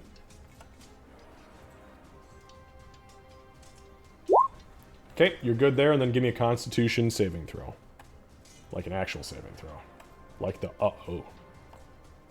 The no-no saving throw. Okay, 14. got it. Thank you. Okay, that was it for them. Winnie, it is your turn. Winnie, the effect that you've put up ceases because you blast it out, and you see now the water is beginning to spill back in 1 round. This area will be full again. Okay, just so that I'm clear, so I make the right choice here. In 1 round, meaning at the start of my next turn, or I'll have the opportunity to use my action to do it again. Oh, you can use your action right now if you want to waste it. I don't, but you but that's have what a free round. This that's what I now wanted at to the make end of sure. this. So the way that we said it states. Yeah. Because if we read it, it just states it is that it takes 1 entire round to fill back up. So essentially, Okay. I see what you're saying. So you have just bought yourself this round, meaning that you don't need to use your action to Or at this redo it round. again. But at the end of your next round, it's all full again, and you'll have to Understood. either spend it or you're back underwater. Understood. So I am going to use my action this round to cast Heal on Emig. Okay. So that is 70 points of healing to Emig. Okay. go ahead. Everybody else will also get 14 points of healing because of the totem. Yep, everybody is inside that circle for sure. So Winnie mutters her. She doesn't really mutter. I'm sure she fucking screams her Yeah, incantation. she doesn't know how. Yeah. Sound is weird right now. So she screams out this incantation, and through the darkened water, a circular spiral of light begins to spin down around Emig, and as it does, it energizes the unicorn, which then rapidly, like a chain lightning bolt, bounces between everybody, healing everyone for 14, and obviously Emig for 70. All right, Winnie, anything else? Maybe just a Skype, because I can't do anything else, and prepare myself to hopefully block the incoming blows. All right, Gartok. Right. Well, I'm going to bonus action move my Slayer's Prey over to the guy Emig's attacking, because the faster we kill that one, the better. Got it? Pack tactics and all that, and I don't have that, but I'm getting that attack twice. You might as fucking well at this point. All right.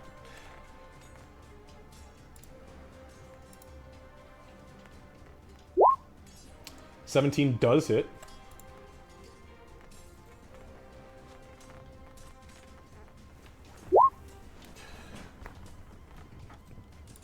And damage.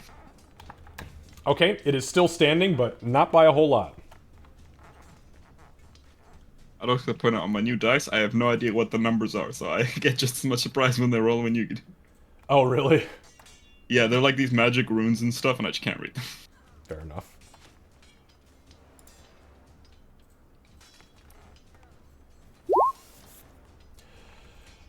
All right, 9. Guess 9 misses. yeah, 9 does not hit. Okay, then. That's it for me. Okay. Ulrich.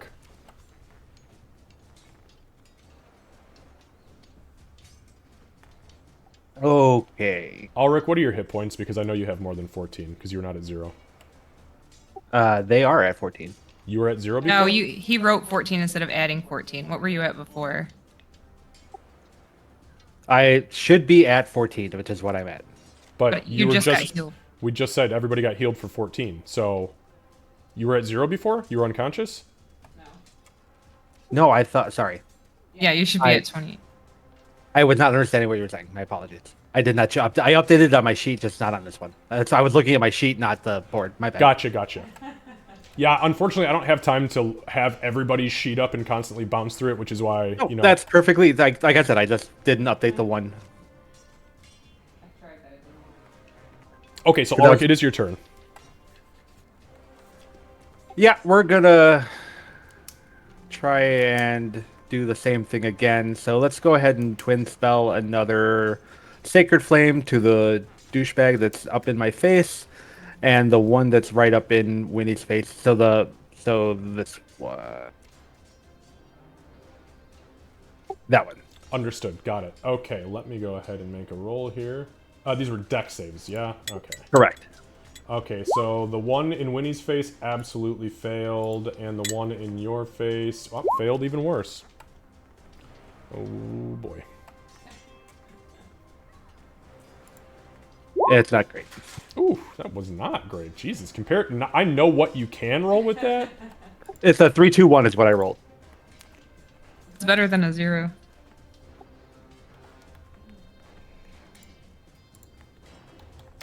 All right, you hit both of them. They both successfully hit, but it really only singes them as far as absolutely annihilating them like that last one.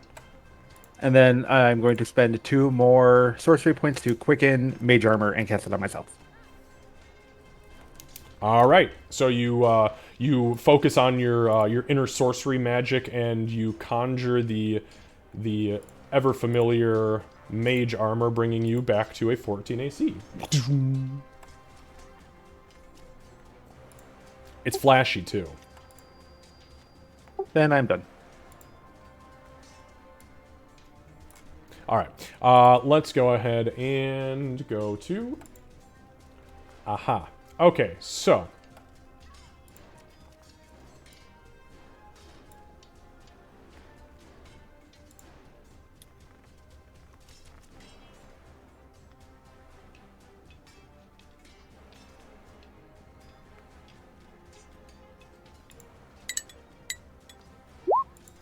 Sybil, a crossbow bolt flies over your head and penetrates the water above you, as a second one strikes you in the left bicep.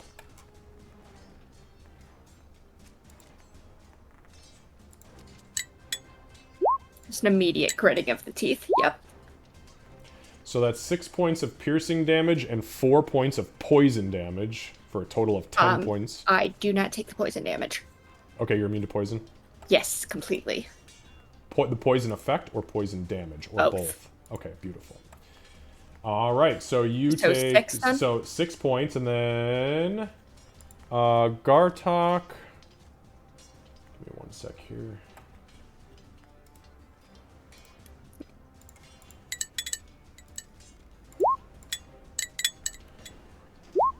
Yeah, again, 2 crossbow bolts come flying through the wall of water that is slowly starting to refill, and just kind of like go over your head and exit the opposing side, and that's the end of that. Okay, so Sybil, this guy turns towards you, and he is going to try to hit you with his longsword. Okay, that's a hit. This one I knew was coming, so we're gonna do the usual. And that's a second hit as well. For the first one, we will take the 10 and reduce it to 5 for your uncanny dodge. And then the second strike will deal... Oh, that's minimum. 4 points of slashing. So, total of 9. Alright. Winnie, there is one of these guys behind you as well. He is going to swing at you twice. That is a 17. And a 14. The 14 is a miss, but the 17 does hit. That is for 5 points of slashing damage. And go ahead and give me a Constitution saving throw for your spell. DC's 10. Oh, dirty 20 is beautiful. All right, Gartok, you've got one behind you. Brother, did you shoot me with the crossbow? Well, I fucking tried. Okay, thank you. I missed you both times. My Wi-Fi cut out before that, so I... Yeah, I tried. I rolled 2 7s, so... Best use of the spell slot. For sure. Yeah, and then the guy behind you, he just cannot penetrate your fucking protection against good and evil barrier. Ulrich, you are being attacked twice as well from the guy in front of you. That is an 11. Hey! Hey! Mage armor! The second one's a 15, but I still, you know... That's why I cast it. Alright, so you will only take 7 points of slashing damage from the one blow, and that is it for them. All the way back to the top, everybody is inside the bubble. You guys see water is very rapidly now. You see the walls are starting to fail, and the water is beginning to now pour in on top of you. In the next 6 seconds, this 100-foot area, this cube, will be completely full. It's like, it's coming that fast. Bloodmane. Alright, I'm going to lash out at the dude who's still standing here. Okay.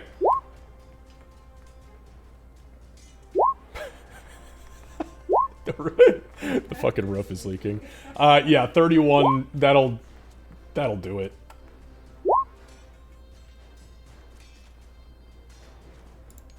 And I think it's, yeah, it's +3 to that, so 15. Alright. It is on its absolute last strand again. But it is still standing. This is the little undead who wouldn't fucking die. 21's a hit. Just show me that damage so I can, okay, so 15, so this is a DC 20 Constitution saving throw. And with that, the second blow, boom! It loses its form completely and shatters to the ground. Okay, Great Weapon Master going here. For fucking sure. And I think that asshole at the top is damaged, correct? The one in front of you, the one that is directly to the west of you, is bloodied, and the one above is hurt, but not barely a scratch. All right, we'll go for the guy who's hurt the most. Okay.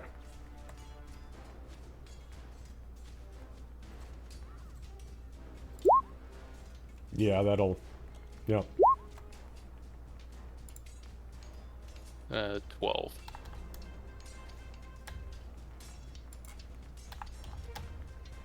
All right. He's really fucking struggling to hang on. Like, as your blade cuts across him, I mean, there are parts of this thing, like, you've actually just, like, shaved. I mean, this is like, you know, this is like taking grandma to the podiatrist to get her bunion shaved off. You take off this thing's hunchback like it's nothing. And it's still moving, but it's really having trouble. That was a bit too evocative for me, I think. I worked at a podiatrist's office. Where do you think I get all this shit? She tells me about all her gross medical stuff, and I just insert it into D&D. Okay, anything else, Bloodmane? Nope. No, All right. not at all. Sybil. I'm gonna do a good old-fashioned non-evocative stabbing. Okay. If you net 20 this, it's gonna be evocative as fuck. That Nat would be 20 worth it. Do it. All right, 24 does hit. 6. Okay, so hang on 1 second. So it's gonna be a DC 11 con saving throw, and instead of so this one does actually make its undead fortitude. As you slash out at this thing, you see its form begin to crumble. However, you see the pinpricks flare up in its eyes, and it sends these small bolts of some sort of dark magic into its body, and it keeps it upright, just barely hanging on. Oh, that's just not fucking fair. We're gonna try and put a dagger through those pinpricks. Dagger Okay. through the eye. All right. All right, that definitely hits. So 8 that's points of nope. Yeah, so it's a DC 13. It does get to make its save again for Undead Fortitude. It's every time it would be reduced to 0. And, wow, it actually failed. I rolled a 7. So, the second strike, finally, you see the energy kind of bring it back up, and you lash out with the dagger, and you hit it right in its dirty-ass eye socket, and as you pull out, the eye bursts in the water, and as you pull your hand through, cleansing, beautiful water. Nothing on you, everything on it, and it ceases to be. Much like the Monty Python parrot. Yeah, that's a thing. So she's gonna turn. She's gonna look back at it to make sure it's actually dead, and then she's going to go right up to this one. All right. Because that would be just like the undead. Like, Yeah. I'm dead. You Stop turn around. stabbing me. Yeah, you turn around and it's like stepping through the water like, gotcha, bitch. And okay. then this is the one that shot me, right? Correct. Okay, so she's just gonna get right up to it. All right. As you do that, let's see here. I've only got one of these guys left. So this guy up here is going to try to punch Winnie.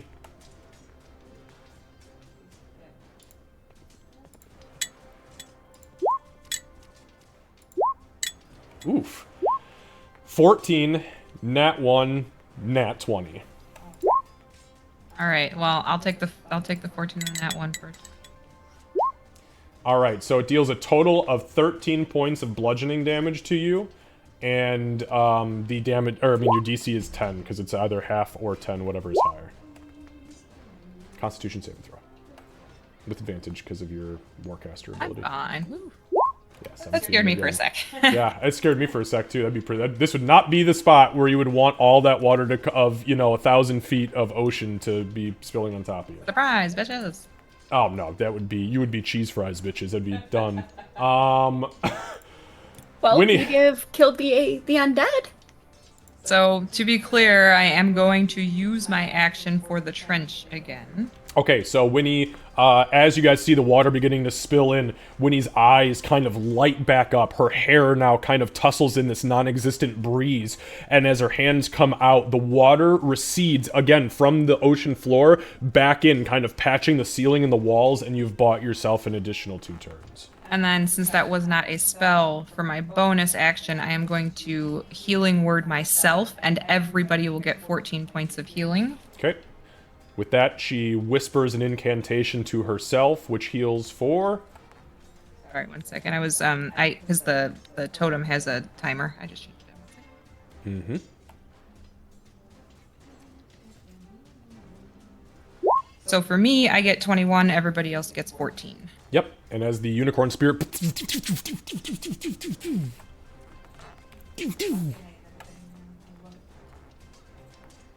And gonna continue to be useless combat wise, but everybody got some healies, so I guess You are being so useful. I guess that's it. Damage wise, I should say. All right. So that is going to bring us to... Oh, he's dead. Gartok. Yeah, I'm starting to run out of tricks now, folks. Alright, Gartok's gonna move here, because he wants to get the one... when he's done with this one, he wants to get the one in front of Holy Boy. And I am going to try and stab twice. All right. 20 does hit. Yep. What's the issue? Oh, it's too late. Ignore the Slayer's Prey. Unfortunately, I forgot to say I was going to do that. What the fuck is he doing? I don't know. I think he's getting bored. Well, he's going to be grounded then, because this is what we told him. All right. So 15. So this guy should... No, ignore the Slayer's Prey damage. I didn't say I was moving it or I attacked. So it's just 9? Yeah, it's just 9. Okay, so the DC is 14. He is going to attempt to hold himself together. Oh, god damn it, I rolled a 7.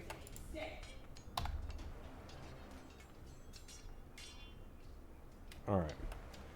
Alright. So yeah, as you hit him with the trident, its body kind of like shudders and he... Was he seriously just out there walking around again? Gartok's gonna move over here. 5. They're talking to each other or something, but I don't care. Because they're going to wake Orion up and it's going to be a whole... For fuck's sake. He was up at 1:30 before they started. Alright. Oh, wait, no, it's difficult terrain here, so I guess I can only move to there. That's alright, you're still within striking distance. And if push comes to shove, throw that fucking thing. I'm saving that. But last attack. Okay. 11 does hit. Oh shit. Yep. Yeah, these things are the ones with the long swords are not very armored. I mean, it's like leather scraps, waterlogged leather scraps. Okay, so I don't know why it rolled 8. Slayer's Prey again, but it's 8 now. All right. So that And then is... now I'll add Slayer's Prey onto him as a bonus action. Okay, so you use your bonus action and you drop the Slayer's Prey. Where is Slayer's Prey? There we go. Okay, got it. Anything else, Gartok? No, not for now. All right. So that brings us to Ulrich. Like a broken record, I'm gonna twin spell Sacred Flame the jackass in front of me and the one right in front of Winnie again. Okay. So that is, let's see, one in front of you and the one in front of Winnie. I'm just, okay. Got that. Dex. That is a failure.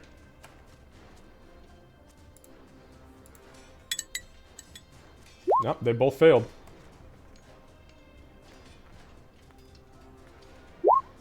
All right. That's a little better.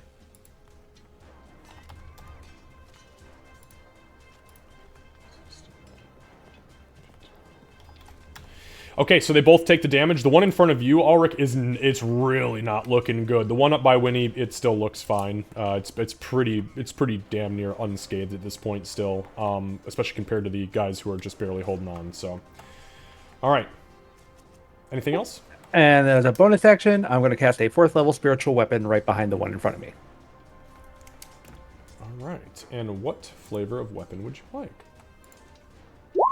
It rolled the hit and damage instead of putting up the spell. I want it to be a trident. A trident? Actually, you know what's funny? I think I actually have a trident.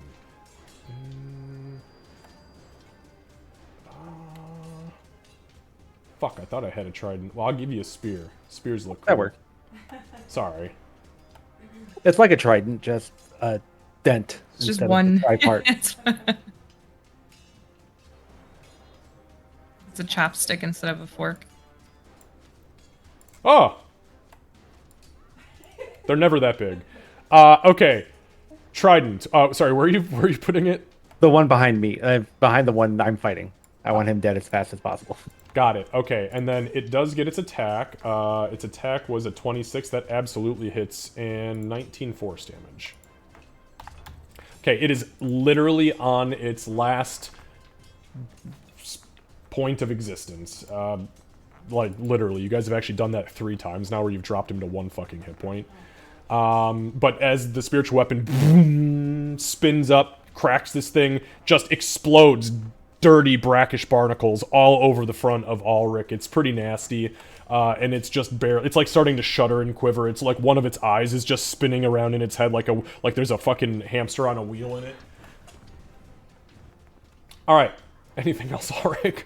Nope, that'll do. Alright. Alright. So, Sybil, you see this thing in front of you as you kind of like rush at it. It slings the hand crossbows down and it draws 2 daggers in a like butcher murderer like stabby stab motion, and it just begins to swing at you.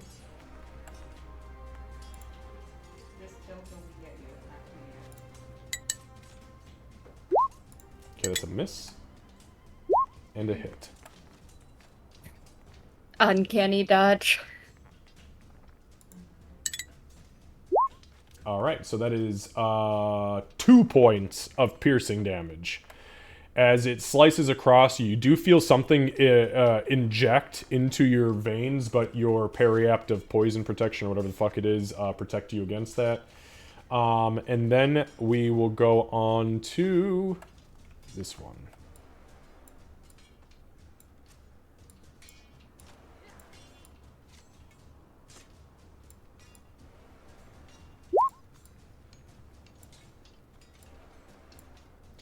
So this one goes kind of up to the north, and it is going to fire its hand crossbows through the water at Winnie.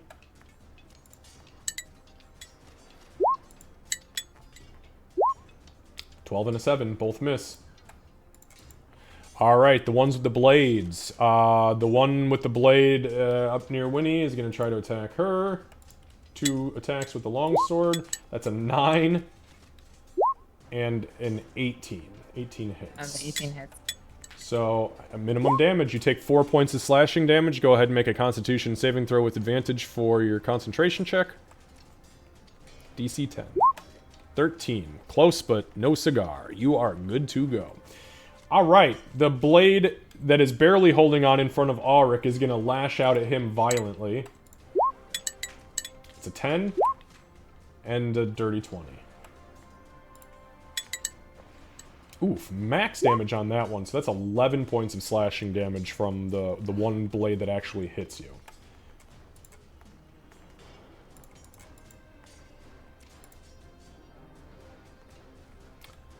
Alright, as that's happening, Gartok, Winnie,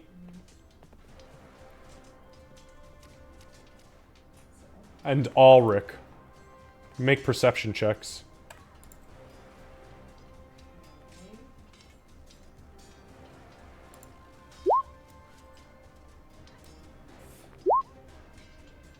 Okay. Ulrich, you don't notice you're too locked in melee with this thing at the present. However, Gartok and Winnie, you notice that from this direction and this direction, something is very, very quickly approaching you.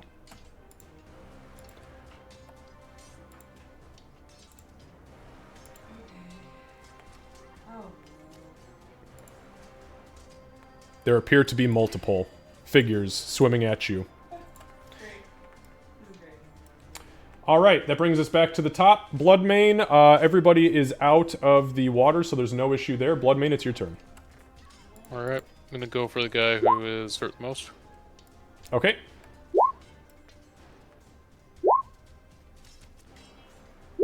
Uh, 26 for sure hits. 13 is just what he needed, so he's got a DC 18 for his Undead Fortitude. That is a blade. So the blade... Rolled an 18 exactly. Alright, well, plus the 3 is 21. So it drops to 1 instead of being killed.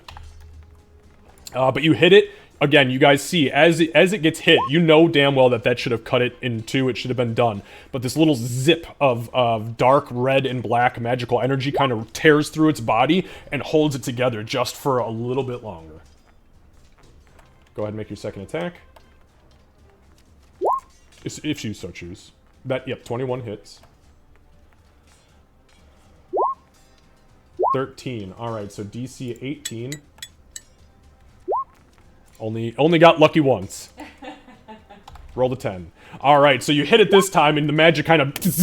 and the shit starts to spill out onto the ground around it. With that, your Great Weapon Master procs. Yep. Going for the guy closest. Understood? 28 absolutely fucking hits. Good God. 18, alright. Yep, plus the 3. Okay, so 21. 5, 4, 3, 3, 7. Alright, this thing is now bloodied. It was actually looking really good. Now it is not. Okay. Bloodmane. Anything else? That is all for me. Sybil. She's going to, without looking at anyone else, raise her project so the group can hear. Watch the bolts, they're poisoned. And then she's going to lower her voice as she goes to stab and say, "That's my trick, you bitch," and stab.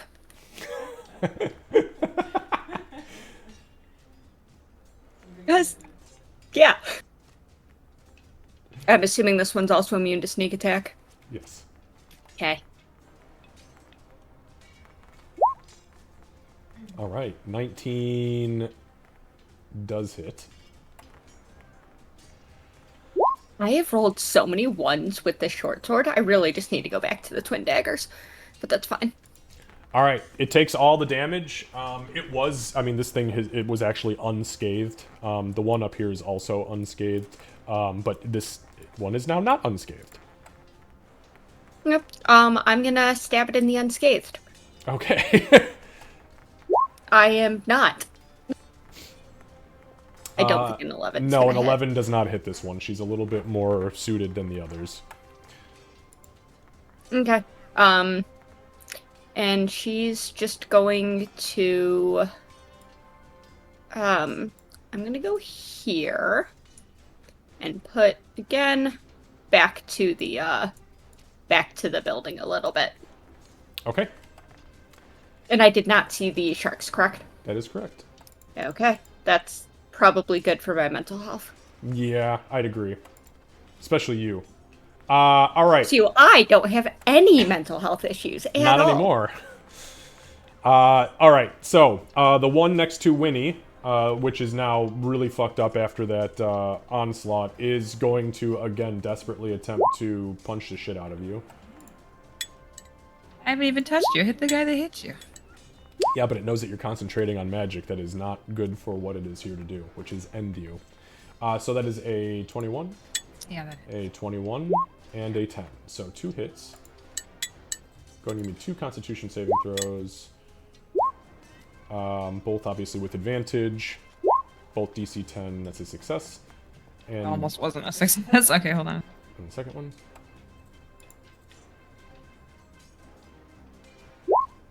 And that's 20. Perfect. So you take a total of 17 points of bludgeoning damage.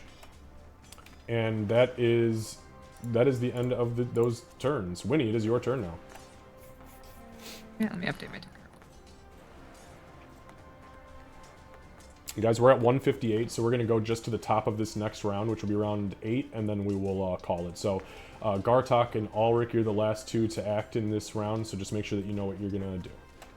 I'm going to step there, and then I'm going to use my action to cast Thorn Whip on this. Okay.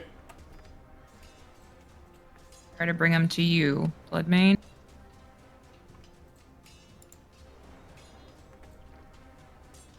Only a 12 to hit.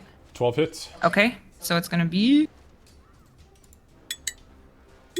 13 points of damage, and it gets pulled 10 feet toward me. Yeah, this was the one with 1 hit point. So Okay, good.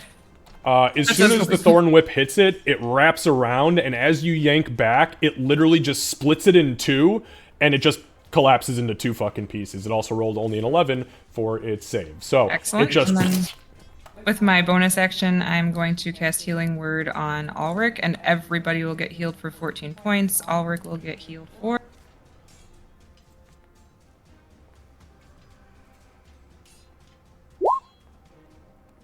20.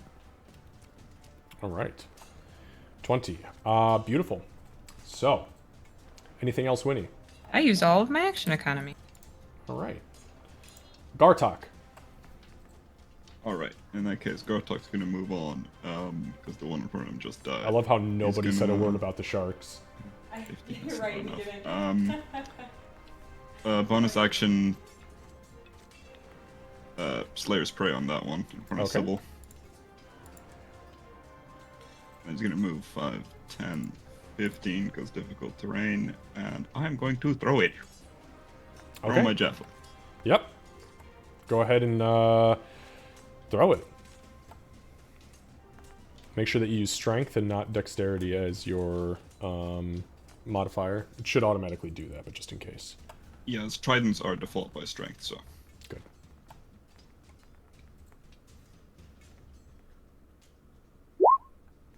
Uh, 19.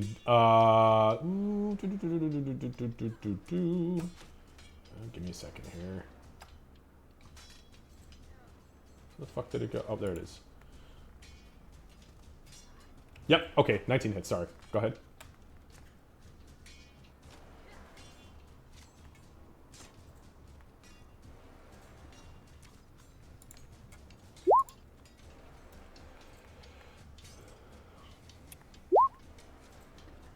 He takes 4 damage. All right. So, Sybil, as you're engaging this entity, all of a sudden Gartok runs up and chucks this trident, which sticks into its side.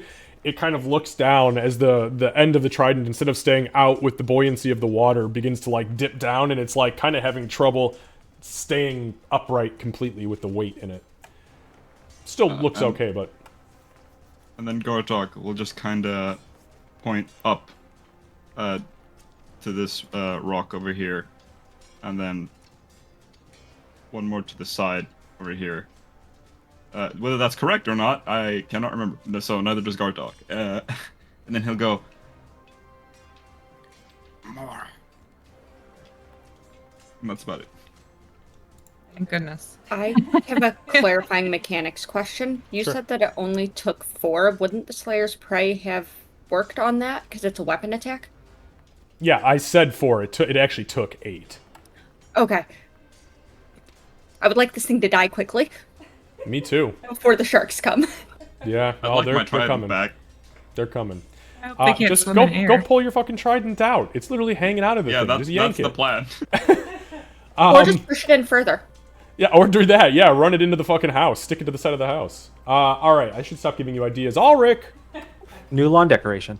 This is going to be a little different. I am still going to twin spell, but it's going to be a fourth level chromatic orb at the one in front of Sybil and the dude that's over here by the house. That guy. Okay. And I'm doing thunder damage. Okay. All right. And you said what level was that? 4th? Fourth.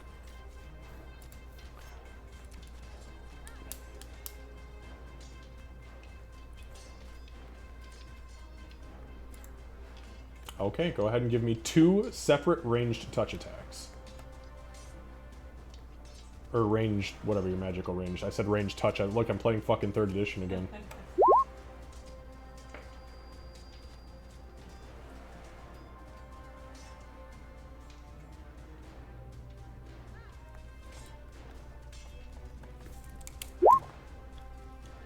Good God. Okay. Yeah, you successfully, as you get the incantation off, the diamond spins, and you split the spell, and you yeet one to the left and one up to the northeast. And they both successfully strike their target. Go ahead and roll some damage. Holy shit. Do you want me to roll a second one or Yeah, one for yeah, both? because they're Okay. separate separate hits. But 38's a lot of fucking damage. Do that again. No, I can't. My bad. So the one in front of Sybil, as the orb hits, it just goes literally ichor and slime and poison and busted barnacles all over the front of Sybil. It's actually like in your mouth, and you're just like, it's horrific. However, when you clear the goop and gunk out of your eyes, this thing's got like a 4-inch, like a big softball-sized hole in its chest, and there are these dead, partially split apart larvae that are just falling out of it.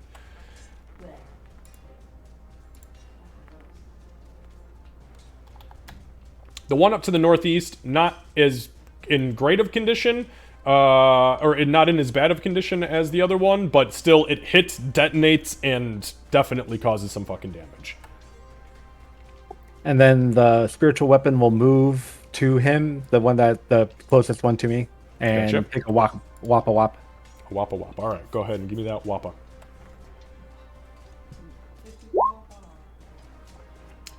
Yeah, 27 will hit. Jesus. This thing is on its last fucking limb. It is barely keeping itself together as the additional force damage hits and blows like another chunk of that same hole out of it. Sybil gets sprayed again. Like, what the fuck, man? I thought it was over. But it wasn't. It was not over. And that's that. Anything else, This is Ulrich? why I have trauma. Yeah. Nope, that'll do it. Alright, it is their turn. So, let's start with the one nearest Sybil. It's just gonna try to hammer stab you, Sybil, because it can't do anything else at this point, unfortunately. Nat 1. That's an appropriate way to start off what it just went through. And a 14, so it misses on both accounts.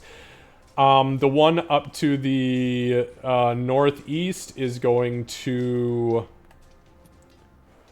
you see its head kind of turns in this direction, and as it does so, you see it duck behind this building, and you see it begin to do something to its crossbow.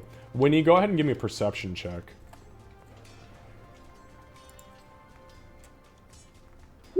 14. Winnie, you fought because you know that this thing was gonna start firing. It's been firing at you almost the entire time.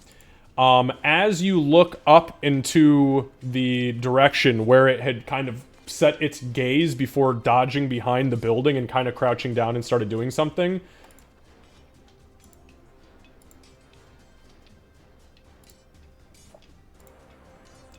you see this coming at you very quickly. Why, though? Because y'all are fucking around in undead territory. That's awful. So, you're welcome. Fight it.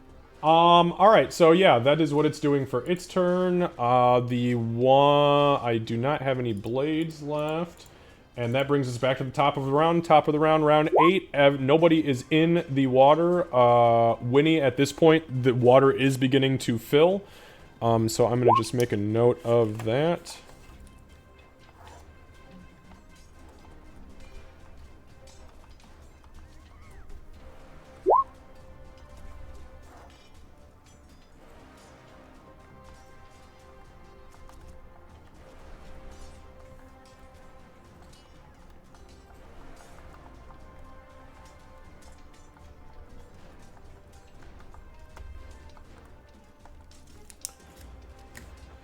Okay, with that being said, Gartok, you have 3 rounds remaining on your protection spell, as I believe it is a 1-minute concentration, or is it 10? 10 minutes. 10? Okay, beautiful. So go ahead and make sure that you're keeping track of that for me. Winnie, we don't need to worry about yours because it's still super, super fresh. And I don't think we have anything else timed that matters at this point. Spiritual weapons been for 2, so I've got that tracked already. Okay, beautiful. My totem has 6 now, more rounds. Beautiful. All right. Okay, that's where we're going to end the session because we're at the top of the round, and it is 2:09. So, we will see everybody back here in 3 weeks. 3 weeks. We're back on the 13th. Lucy will be playing from our house. Yeah, that'll be pretty cool. So we'll see the guys, though, on the 13th at 10. Does anybody have any questions that need clarifying or anything before we jump? I have a couple concerns. Yeah, I was gonna say I have so many concerns. Oh, I'm not taking concerns. I have a question. Sure. Will you take my concern? I'll get back to you on that one. I'll send you a memo. Okay, I gotta have a feeling take off. that- This was fun. All right, hey, no problem. We'll see ya. See ya. I have a feeling that's like checks in the mail. Yeah, pretty much. Yeah. Well, yeah. No. I'll get it to you on Tuesday. I'm glad you paid. Maybe- Glad we paid a Tuesday for a cheeseburger today. If we start using sending, maybe he'll start taking our concerns. We start see. announcing ourselves before we show up places. All right.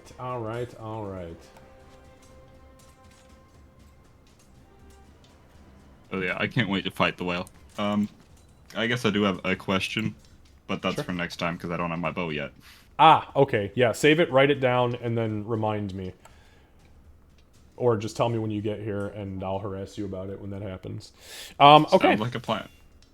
All right, guys. Take care of yourselves. Have a wonderful week. If anything does come up in the meantime, shoot me a message, and yeah, I'll let you know. Xavier, do you know Yep. when the slime's arriving? Actually, give me 1 second. It should... Didn't you get the... I sent you a tracking number. Hang Oh, on. it's probably just a while back. You also pinned it. You literally pinned the tracking number to our I did. I should conversation. really just check pins. Wow.